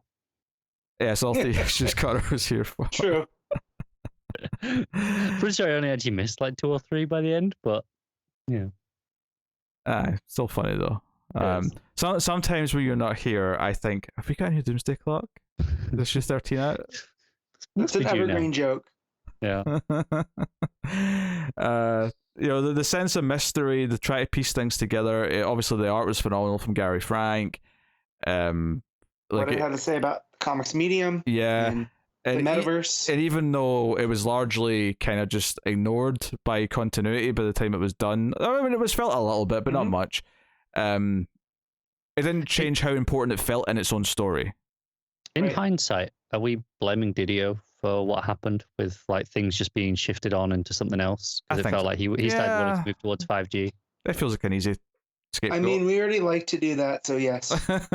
Just one more thing to blame Didio for. Didio! Yeah, that's pretty much it. So yes, Doomsday Clock, truly special. And then number 1, the number 1 comic run, as voted for by our audience. Are you waiting for us to guess it? Because I think we know it. Red Hood and the Outlaw. I thought you were going to go with Harley Quinn. I'm kidding. It's Batman by Tom King. No, I'm still kidding. It's Nightwing by Tom Taylor is the number 1 run.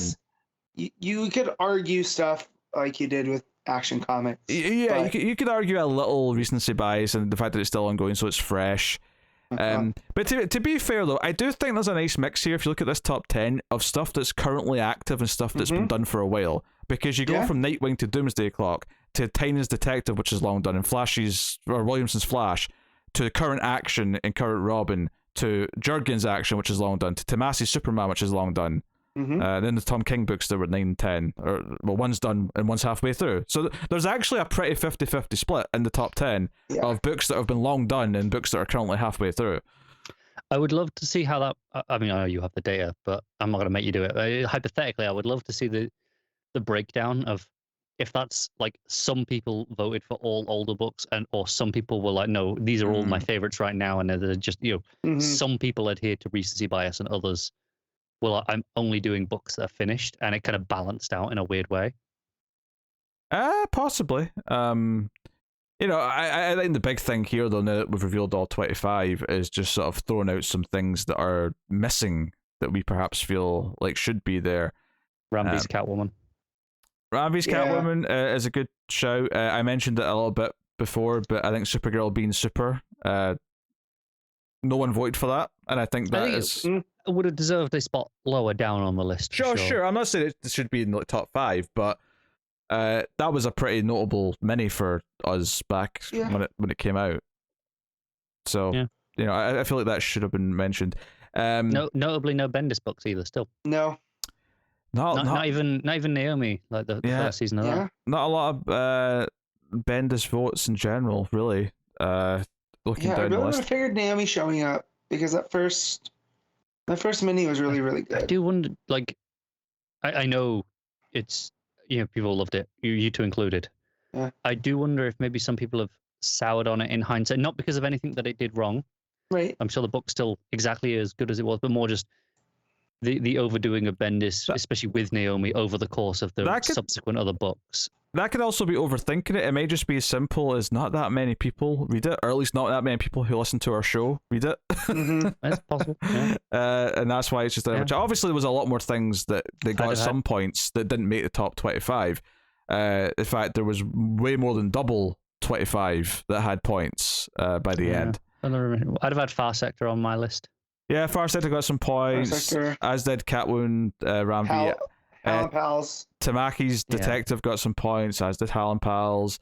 Deathstroke by Priest got points. That's fair. Tynan's Batman got points. Other Tom Taylor books got points. Yeah. Yeah. So, you know, it's it was a nice mix. It was because originally I think I was looking to do like the top 10. And then as they kept coming in, I realized, oh wait, I've got a list of like over 70 books here, or 70 runs. Like that should be a bigger list. So I thought, no, I'll do 25 because it actually feels like they are like it means something to be in that top 25 when you've got this many. So no, really interesting stuff. And also, it's a smaller thing and it's not that old, but like Batman Imposter, I think I might squeeze onto the top 25. That was pretty good. Yeah. Liam Sharp's Brave and the Bold. Yeah. But not that one. That one wouldn't be for me, but not for you, but for me and I think Matt as well, probably. Yeah. Obviously, Aquaman by Kelly Sue wasn't super long, but it was a pretty notable little 12-issue run, give or take. It was up there. Yeah. A lot of good things. So, you know, then there's been a lot of. This is the thing. I think if nothing else, even if you don't, obviously there's a couple of things on that top 25 that we thought shouldn't have quite made it. There's been a lot of good books in the last 6 years. Yeah. Yeah, I think it's also noticeable that there was a couple of books on there that we were like, come on. But for the most part, there's been a lot of other books that DC have put out that we have not been interested in. Oh sure, yeah, the other people probably like. Generally have a fairly sizable audience, but it's noticeable that they're not making our lists here with our audience. No. So you know their taste, for the most part, are aligning a bit more with ours. Well, that makes sense to listen to us. It does, yeah. You know, if they were into just the Sandman stuff and the Harley Quinn book, and I'm thinking even stuff like Teen Titans and Suicide Squad. Sure, like, those have dedicated audiences that I'm sure also read a lot of the books that we do like. Sure. I have to imagine if there's enough overlap, they'll and if assuming they like us, they'll listen to the show. But if they happen to like mostly books that we don't care about and talk about, then they'd have no reason to listen to it. Even if they do think we're entertaining or mildly amusing or whatever people think of us, tolerable. The best thing to happen to the internet since porn. Oh, I'll claim that one. I wasn't gonna go that big.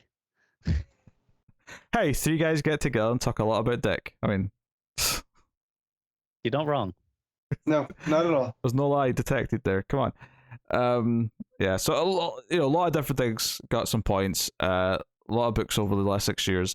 It's been a very healthy time to be a DC Comics fan by and large. I mean, yeah, there's little areas. You know, right as 5G was building up, obviously Didio leaving and the change happening that happened ended up being like a huge bullet dodge. It felt like once we realized kind of what we almost had and. Then some of the things we've had since. We were quite excited for the idea of 5G. We're just ready for a refresh. Details, yeah, I think because that was 4 years after Rebirth. It felt like it was just time that was nice to like maybe refresh things up a bit.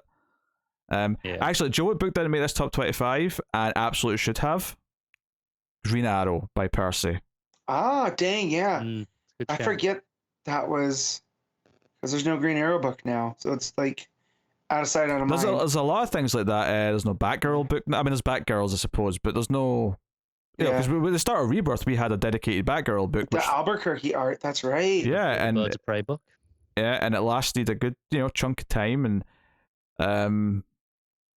so it's a shame that some things that have kind of faded away, especially when they had good runs. Like I like that Batgirl, and I really like that Green Arrow book. But you know what though? Yeah, Batman sells better. It does. So we get a lot of bad books. This is true. Oh, Lemire also did that question mini.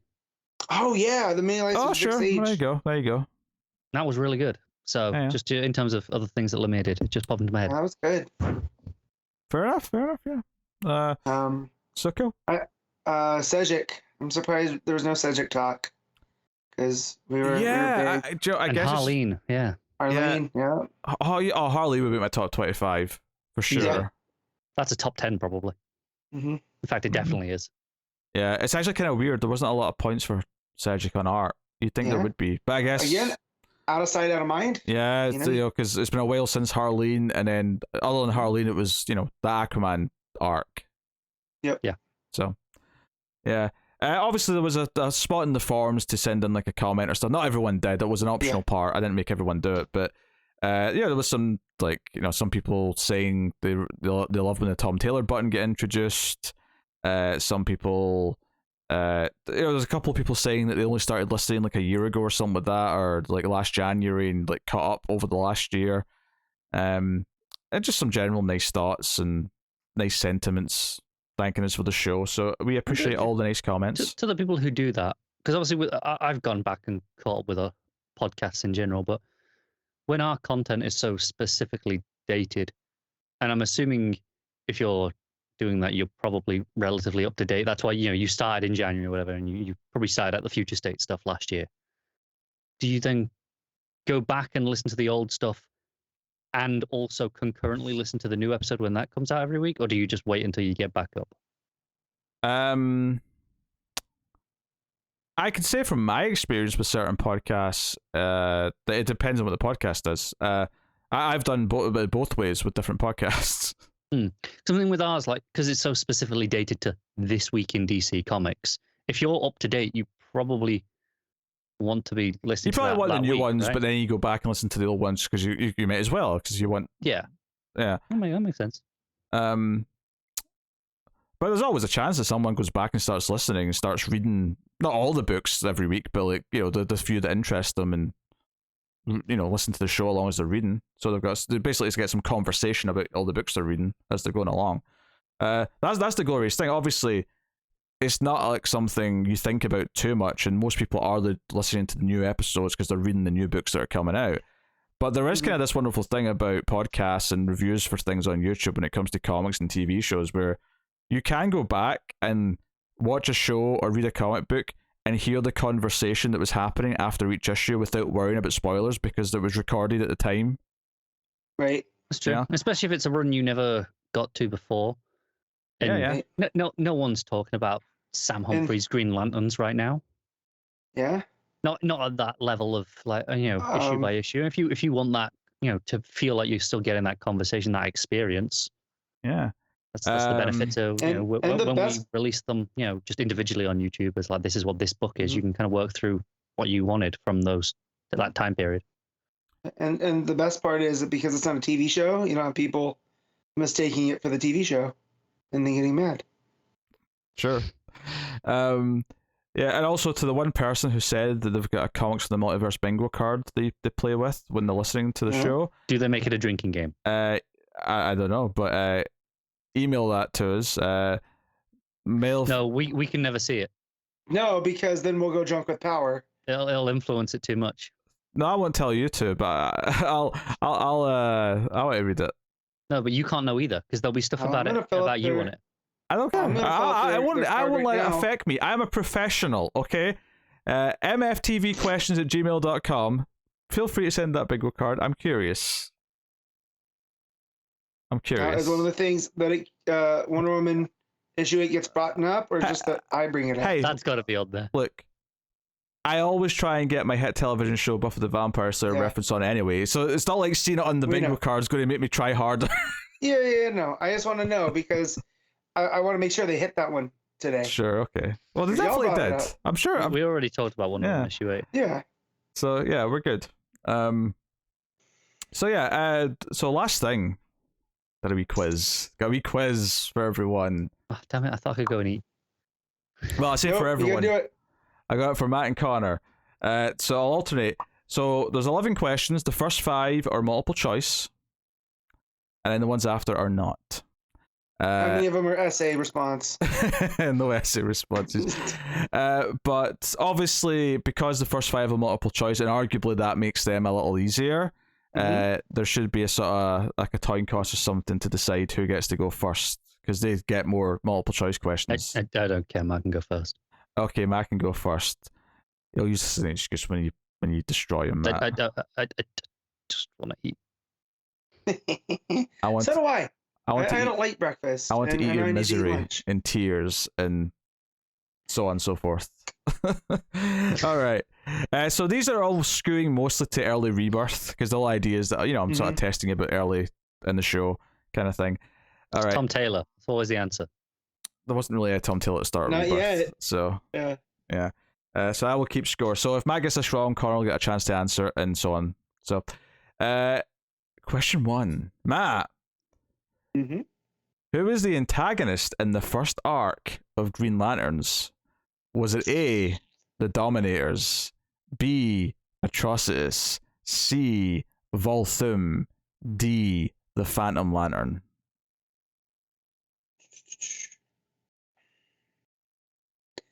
I'm going to say A. You go for A, the Dominators. That is incorrect. Connor, you've got a chance to steal the point. I know it's not the Phantom Lantern because that came later. Mm-hmm. So I got a 50-50 shot. Volthoom. That's incorrect. Atrocitus. The first arc was Red Lanterns. That's who I had. It was Dominators or Atrocitus. I couldn't remember what order it went. But I knew it wasn't Volthoom because that came later, and then the Phantom Lantern. That was Justice League. Yeah, Volthoom's not too far into it, but yeah, that leads to the Phantom Lantern. That took up a lot of the book after the first arc. And the Dominators were just sort of sprinkled here or there. Yeah. No points for question 1. All right, question 2, Connor. Batman issue 6 was the first appearance of which character? Type Man. A, Gotham Girl. B, Punch and Julie. C, the first victim. Or D, Cape Man. Was that actually your option for D? Hell yeah. I'm assuming by first appearance when it comes to Cape Man, you mean in general, not just in this run. In general, yeah. Okay. I've got the first appearances for all 4 of these characters. I looked them all up, so I know where they all first appeared. Gotham Girl, I'm pretty sure was in issue 1. Right? I don't know. Well, I'm not going to tell you until the answers. What were the other options? Punch and Julie. And? The first victim. I'll go with that one. I don't remember who that is, but I'll go with that. First victim? Yeah, sure. That is incorrect. Matt's got a chance to steal. I'm going to say Punch and Julie. That's incorrect. Ah! So Gotham Girl, I thought issue 1 as well, but she actually appeared in a panel in DC Rebirth issue 1, so technically she was in that, but issue 1 was Kite Man the answer? Cape Man was the answer. Yeah, Cape Man's correct. Are you serious? Yep. Seriously. Wait, oh my God. I yelled. No, you got to take my first answer. I yelled. No. I didn't give you the the options yet. Punch and Julie were issue 9, so that was that was the difficult, sort of almost right, because that was close. And then the first victim was actually, I thought, an easy one to avoid, because that's Detective. Yeah, that wasn't Batman. Okay. I genuinely do not remember who the first victim is at all. No, okay. First victim was Detective 940. Just keep everyone right. So no points still. Oh, this is actually exciting. Everyone's forgotten. Disappointed myself. All right, Matt, number 3. In The Flash, the scientist who became Negative Flash was named A, Melina, B, Mina, C, Mona, or D, Busey. It's B, Mina. Correct. Matt gets a point. Matt's got a point on the board. Can't believe you didn't go for the comedy answer, Matt. If I had a head injury like Gary Busey, I could have made the name. Oh dear. Magnetic energy negative. All right. Okay. Oh, Matt's going to hope we get this wrong so that he gets a chance. So, Connor, number 4. At the end of Wonder Woman issue 8.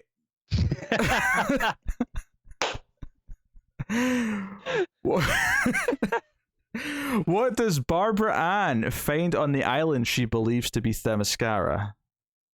Is it A, a withered tree, B, a broken statue, C, an empty fountain, or D, a DVD box set of the hit television show Buffy the Vampire Slayer?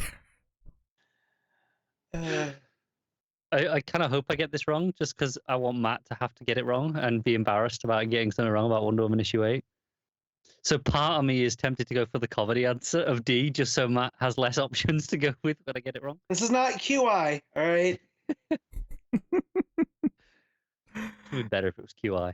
What are you going with? Oh, I don't know, C. You go with C, empty fountain. That is incorrect, Matt. You got a shot. How much have you read issue 8? What was A again? A withered tree. I want to say it was B, the broken statue. So that's what I'm going to say. That is incorrect. It was A, a withered tree. I don't remember the tree. I'm so glad Matt got that wrong. Yeah. I don't care anything else that happens. Oh, Yep. Yeah, after question 4, Matt's got 1 point, Connor has 0. That's where we are. But Matt got the question about Wonder Woman issue 8 wrong, so he lost his pride. That's true, yes. And that was after you narrowed the playing field. Yeah. Yeah. I remember a statue in my head, though. So, but, that could have been any other Wonder Woman story. Yeah. I mean, there could have been a statue as well, but I mean, the DC Wiki page, when I read the description of the ending, it said withered tree. So that was the main thing. So there you go. Number 5, Matt. Mm-hmm. On her return flight from Asia, who does Batgirl team up with? Is it A, Harley Quinn, B, Poison Ivy, C, Catwoman, or D, Black Canary? It's B, Poison Ivy. That's right. That's the second point. Dang. I don't forget Poison Ivy. I might forget issue 8. I don't forget Poison Ivy. If he'd been wrong on that, he'd have been so embarrassed. That would be funny. Yeah. All right, so we're done with multiple choice. Now it's just you have to try and get the answer. And It's Kite Man. if wrong. So number 6, Connor. In Superman issue 1, what horrifying thing did John Kent do by accident? He burnt someone with his heat vision. You have to be more specific. Yeah, you're gonna have to give me. What? Did he kill a cat or a dog? I'll give you. It was a cat. It was Goldie the cat. It's poor Goldie. Pete was mortified. All right. It's hard for me to remember to care enough about cats. Carl's on the board. All right, Matt. If Matt doesn't get this, we will be mocking him forever. Oh, pressure's on. In Doomsday Clock, Carver Coleman played which fictional detective? Oh, Jesus. Yes. I haven't thought about Doomsday Clock in a minute. If this was a multiple choice, I would have had it for sure. That's why it's not. That's why it's not. Yeah, exactly.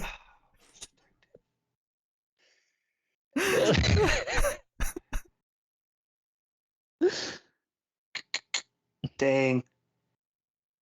Why can't I get the Goldie, the streaked out cat?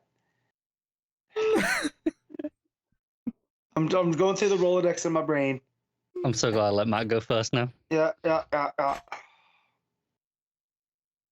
see the pages. I can't see the name.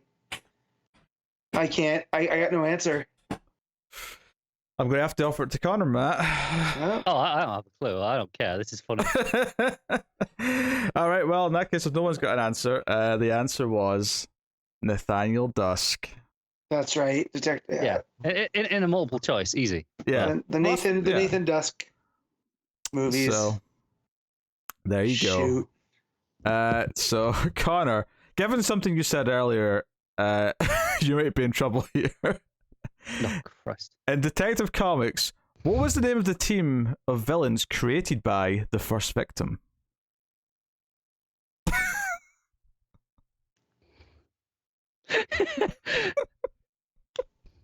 The Forgotten. That is incorrect, Matt. You got a chance to steal a point.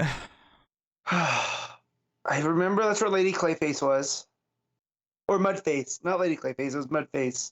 Mm-hmm. And it was The first victim. God, I remember Anarchy showing up too. Oh my god. I'll just say like the. Is that where that goes with victim?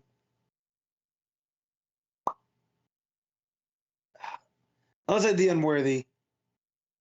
The correct answer was the Victim Syndicate. Oh, that's right. God. Well, I didn't remember the first victim. I had no chance. Yeah. I have no shame on that one. All right. So Matt's got 2 points. Connor's got 1. It really is a lot to play for still. There's 3 questions left. Like, Connor's still alive. Pete, you wouldn't have got like, any of these right if you didn't have the answers. I mean, is it possible to say what words of these have I got right? I don't know. I know. I think I'd have got atrocities. I think I remembered that first arc was Red Lanterns. That was the where the multiple choice messed me up. Yeah. I'd got Mina for sure. Yeah. Issue 8, I wonder when I would have probably guessed that. I wouldn't have remembered. Poison Ivy, I think, I'd have got from the Batgirl stuff. The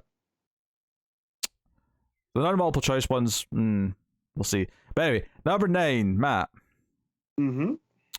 In Nightwing, one of Professor Pig's Daltrons was brainwashed by Simon Hurt to believe he was Nightwing. What name did this character become known by?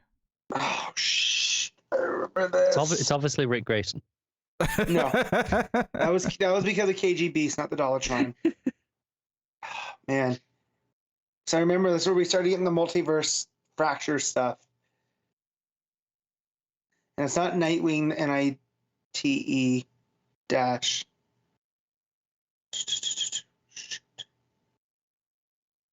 Oh man, I'm a blank on this one. Connor, you go. Is it Steve? No, I don't know. Darkwing. Who cares? You're going to kick yourself because the answer is Deathwing. Deathwing. Yep. That was the Raptor stuff too. Right after that. Yeah, I tried to put a question about Raptor, but there was like nothing to really. And he had the knives that made Dick remember multiverse stuff. Connor, if you don't get this next one, you will be mocked. You will be humiliated. I'm prepared to be mocked. It's no different to usual. You will be derided. Number 10. This is maybe the easiest question out of the non-multiple choice. What was the name of the crossover that eventually revealed who the second Clark was and patched up the timeline? Well, only because I mentioned this earlier. Unless I'm completely wrong, but that was Superman Reborn. It was, which is why I'd have mocked you had you not gotten that right. Yeah. Because you mentioned it earlier. Which means get to the final question. It is 2 each. Matt.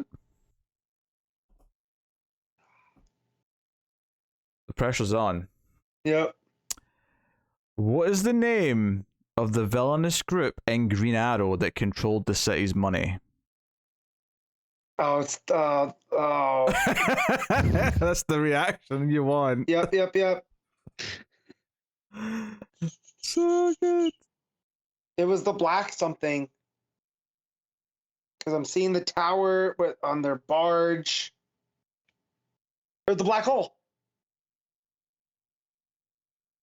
That is incorrect. I'm pretty sure the black hole was a team in the Flash. Yeah. Yep. That's not Green Arrow. Me and the Connor's got a chance to win. See, now Matt said the black something. That's all I can think of. And he might be right. The villainous group that controlled the city's money in Green Arrow. A lot of the early stuff, almost all of Percy's run, revolved back to it. I remember. Yeah. I remember them. I remember the ship underwater where they went and got the stuff.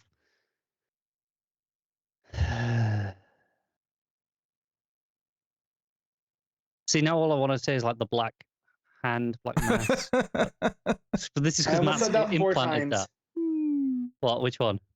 The black hand, but that's a Batman thing. Yeah. And then Black Mask is just Black Mask. I thought I made this too easy. I was worried that because I was going to try and make this harder and say what was the name of the guy that was in it, but I'm glad I didn't. I think you're overestimating my memory capabilities. I can barely remember yesterday. Like when we read comics for this week, and I read them on the Thursday. By the time it comes to Saturday, I'm struggling to remember them sometimes. I'll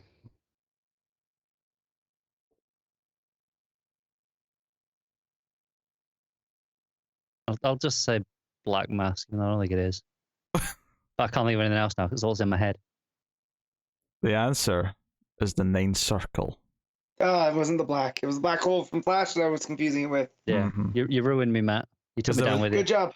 There was a Dante. There was a lot of circles of hell illusions going on. Yeah. So the score was 2 each. Matt's undefeated streak isn't really like kept, but at the same time he didn't lose. So hey, we both got a point. So I mean, if you're in sports, that still counts as an undefeated game. Yeah. Okay, it counts sure. as part of an undefeated streak. Draw does. It's not as good though as actually winning all your games. No. But sometimes you play for the tie. Yeah.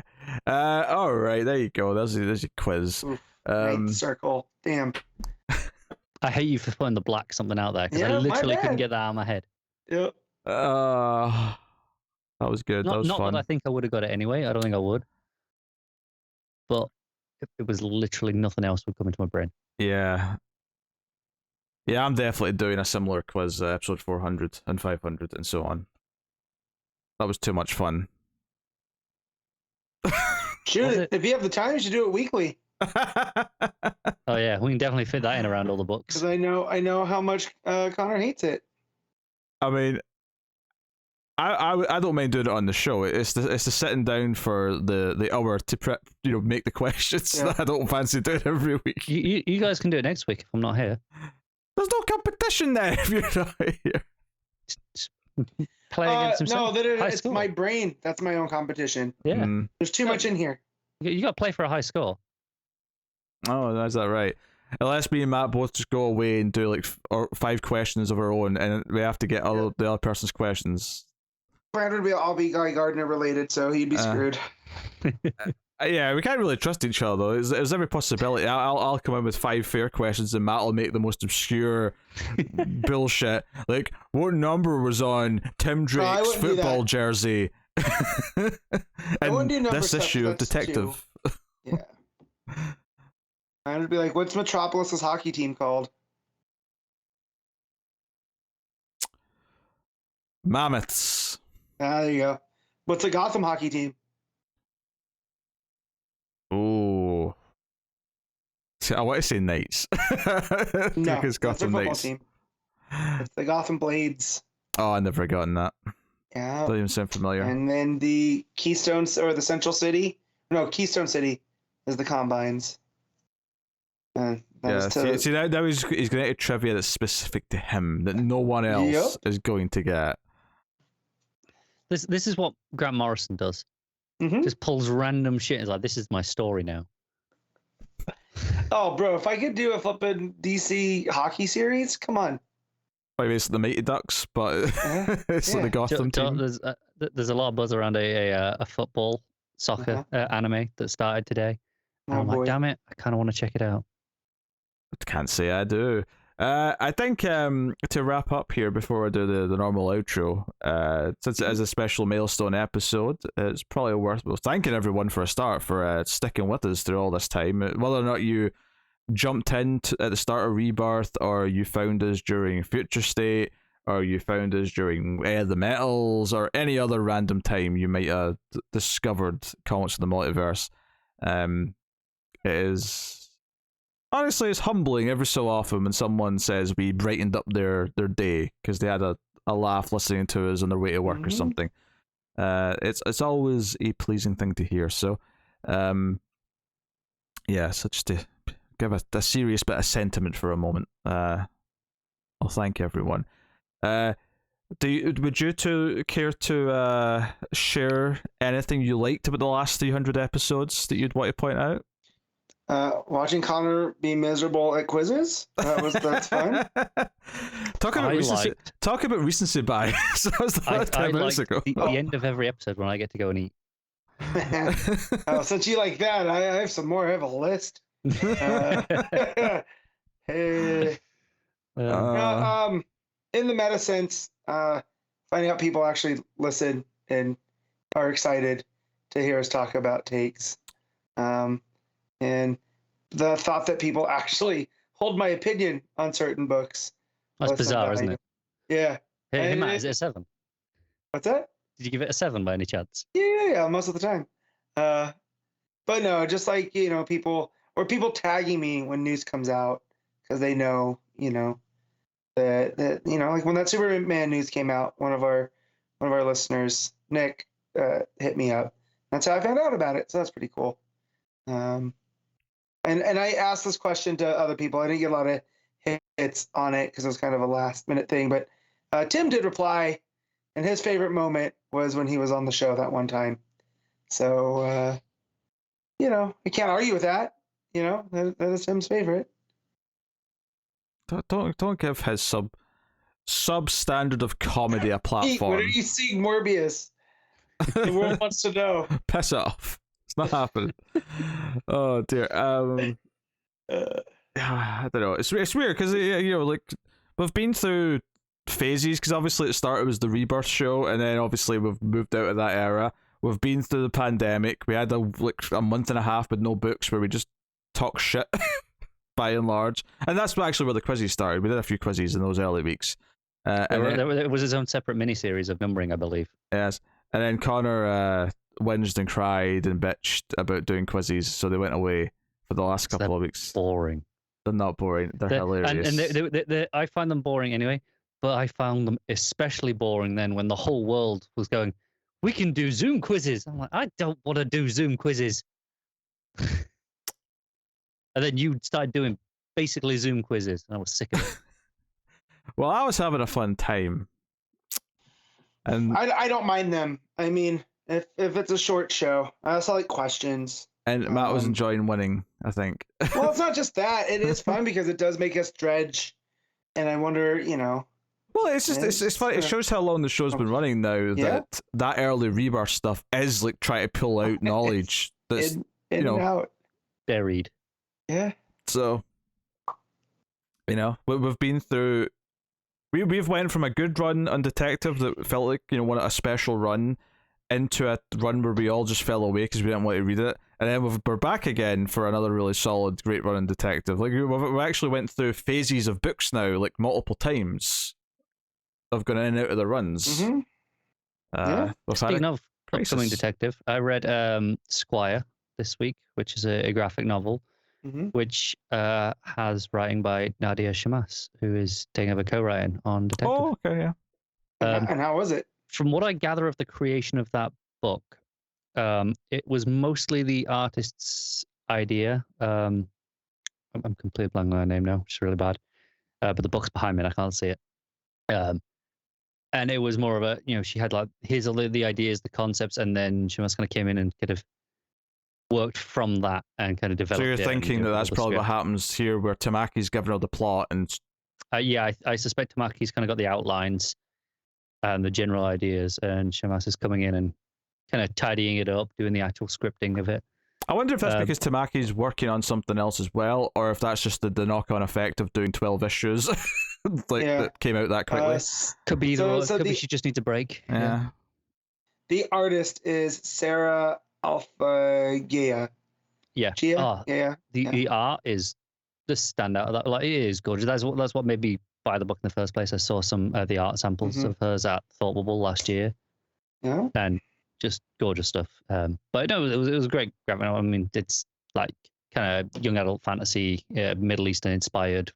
No magic, but I enjoyed it a lot. If anyone's looking at it, I recommend it. Not Pete. I don't think it's a very Pete sort of book. But if you like the sound of that, then yeah, you'd probably enjoy it. Okay. Well, I mean, yeah, we'll see how that goes. But yeah, 300 episodes in the can. That's right. When we started this, I was in my mid-20s. Hey, I still am.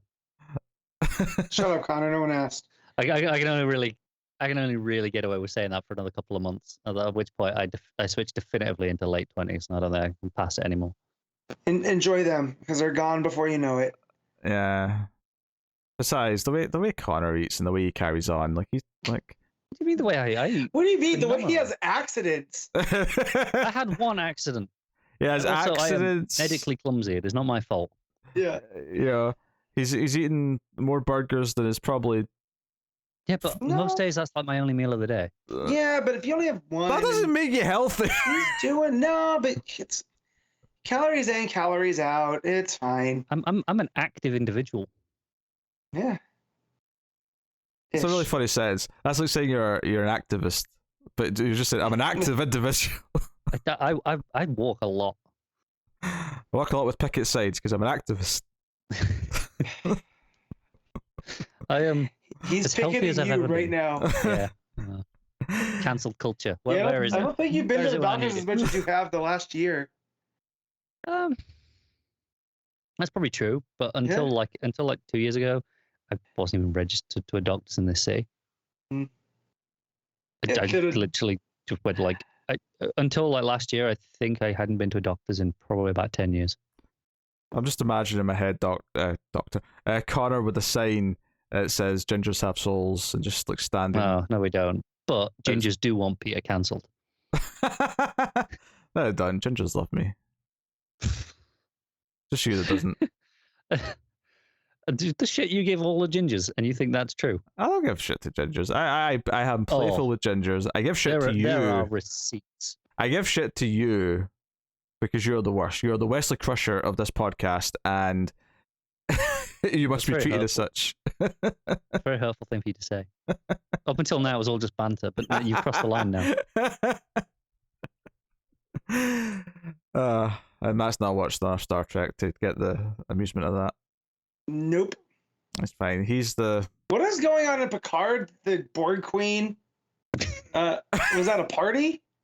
I saw the still going around. Well, I've not watched this week's episode yet, but the previous episode set up that they have to infiltrate a party. And they're well, so the Borg Queen's not actually there. She's kind of in the head of another character, so she's kind of okay. So think of it as like Dexter's dad talking to someone. Gotcha. Kind of thing. No, that's fine. It was a very surreal image, and I was like, "Is this from a con? What's going on?" That's very good cosplay. But yeah. So, Star Trek. That's where we're leaving this on. Apparently, it's better than DC Comics. The only Star Trek I recognize is JJ's. All right. Oh God. No, That's it. What? No, Matt. No. No.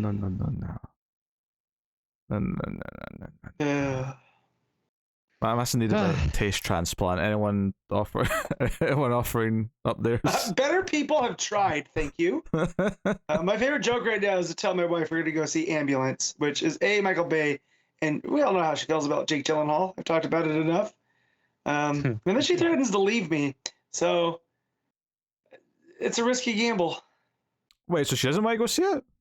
No, she can't stand Jake Gyllenhaal for what he did to Taylor Swift. Apparently that's her business. And two, it's Michael Bay, who she swore off years and years ago. That's not that unreasonable a decision. Oh yeah. Yeah. I got confused there. I remember you telling me stories about your DVDs and stuff, and like her defacing them. Yes. For some reason in my head I mixed it up there into she was in love with them and was in fancy. No. But that's Chris. What's his face? Captain America. That's Evans. Chris Evans. Yes. Which I don't blame her. He is dreamy. Yes. That's fair. Yeah. She did say Death on the Nile would have been a lot better if it was Chris Evans. I hope Chris Instead Evans. of who? Just if he was in it. I mean, that's probably true about most things. I hope Chris Evans starts dating Taylor Swift and then gives her a horrible breakup just to really conflict. From your lips to God's ears, my friend. That is truly chaotic. Yeah. Let's get some of that chaos magic going. I just like the idea that Matt's wife. Anyone got Grant Morrison's phone number? They'll hook you up. I don't know. I feel like Matt's wife is slowly becoming the Maris of this podcast. It's yeah. I keep asking her this week if she wants to watch the 355 featuring Academy Award winner Jessica Chastain, and she's about had it with my BS. It's Jessica Chastain. I was going to see that in the theaters, and then it was gone. Is Chastain done a movie with Jake Gyllenhaal? Because you could really torture her with that. I don't think so, but I'm about to find out. I know Gyllenhaal did the one with Amy Adams that she won't watch because Gyllenhaal's in it. Nocturnal Animals. That's good. That's a good movie too. Yeah. Right, Matt. I want you to pass on a message to me and see. Next week you can tell me the response. Tell her that Tay had it coming, and you can quote me on that. If you ever meet her, you're getting slapped.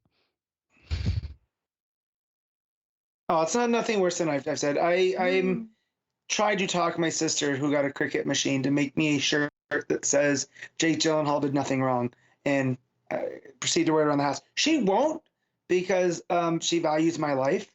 So why? Yeah. Just got a shot that says Gyllenhaal was right. That's what it started off, but does nothing wrong. Nothing wrong. To get wrestling related, Matt, you get a shot that says Gyllenhaal broke Taylor's heart. No, Gyllenhaal didn't screw Tay. Yeah. Tay screwed Tay. I might have said that. That might have led to divorce papers, but that's neither here nor there. I don't think they've done a movie together. I'm looking. Not yet. It's always next year. But yeah. So. But yes. So. Or Jake Gyllenhaal has to do a movie with Chris Evans just to really, again, conflict. Yeah, I've almost watched it. I still haven't seen Prisoners. It's one of the few villain movies I haven't seen. It's good. And every time I almost put it on, Gyllenhaal's name pops up and she nopes out. And I was like, well, I can watch this by myself, but it's 2.5 hours long, or we can watch something together. So, you know how that goes. But yeah, we ended up on Death of the Nile, which not bad, but there's a reason it ended up on streaming so damn quick. And we'll just put it that way. It definitely had nothing to do with some casting choices that they definitely regret now. Yeah, maybe. Oh, why? Who's in it? Who's in Death of the Nile? Pretty sure Armie Hammer's the lead. Yeah. Oh, not so much the lead, but he's there because it is. It is someone else as well that I'm forgetting. Or am I thinking? Gal Gadot, yeah. Yeah. Would you know it? There was someone in the previous one as well, wasn't there? That was also questionable after the fact. Branagh has very unlucky choices. Yeah, I can't remember who it was, but I remember seeing it a little while back and going, Branagh's had some unlucky casting choices here. Yeah, it's just funny to me that he made that, then he made a movie he got nominated for, which I still haven't seen, but it's good. I like it. I don't think it has the biggest appeal, but I'm a Branagh fan. So just if you put stills from those two movies against each other, it doesn't look like the same director at all. It's hilarious. It's called Range. Yes. Very good. I think that'll wrap up the Comics From The Multiverse podcast. Episode 300. Hope you enjoyed the last 10 minutes of nonsense to get the 3 hour mark, but thank you very much for joining us. Of course, I will give you, or I'll give thanks, I should say, to our Patreon producers for the month. So thank you to Tyler Hess, Cindy Palacios, David Sharp, Boardnow, Christopher Moy, David Brown, Al Treisman, and Alison M. Fordyce. They are some of our higher tiers over at patreon.com/MailFuzzTV, where you can support us for as little as $1 per month. The $5 tier gets you early access to the show whenever it's ready, sometime late Friday night. Well, it's late Saturday night UK time. I'm really tired now. I'm just making mistakes. But late Saturday time UK after midnight. So it's whatever it's ready. It'll go up for patrons. What you're saying is it's early Sunday, really. Well, yeah, but if you're on Matt's time zone, then it's like it's like a nice little PM. It's a nice little cushy time. So you go have a look. You can subscribe, ding the bell notifications, all that stuff helps us out on YouTube. Rate the podcast on iTunes 5 stars with a review. All those things do help. And we will see you next week for episode 301. Start of a new era. Everything changes. Yes. All new, all different. Mm-hmm. Wait, wrong company. Yes, Matt's not allowed to wear a hat, and Connor's dyeing his hair blonde. He Can't take my hats away from me. You can take my I'll dye it love. blonde and I'll just You shave can it take all my off. land. She can't take my hat. You can take me where I cannot stand. I don't care. I'm still free. You can't take my hat from me. So easy.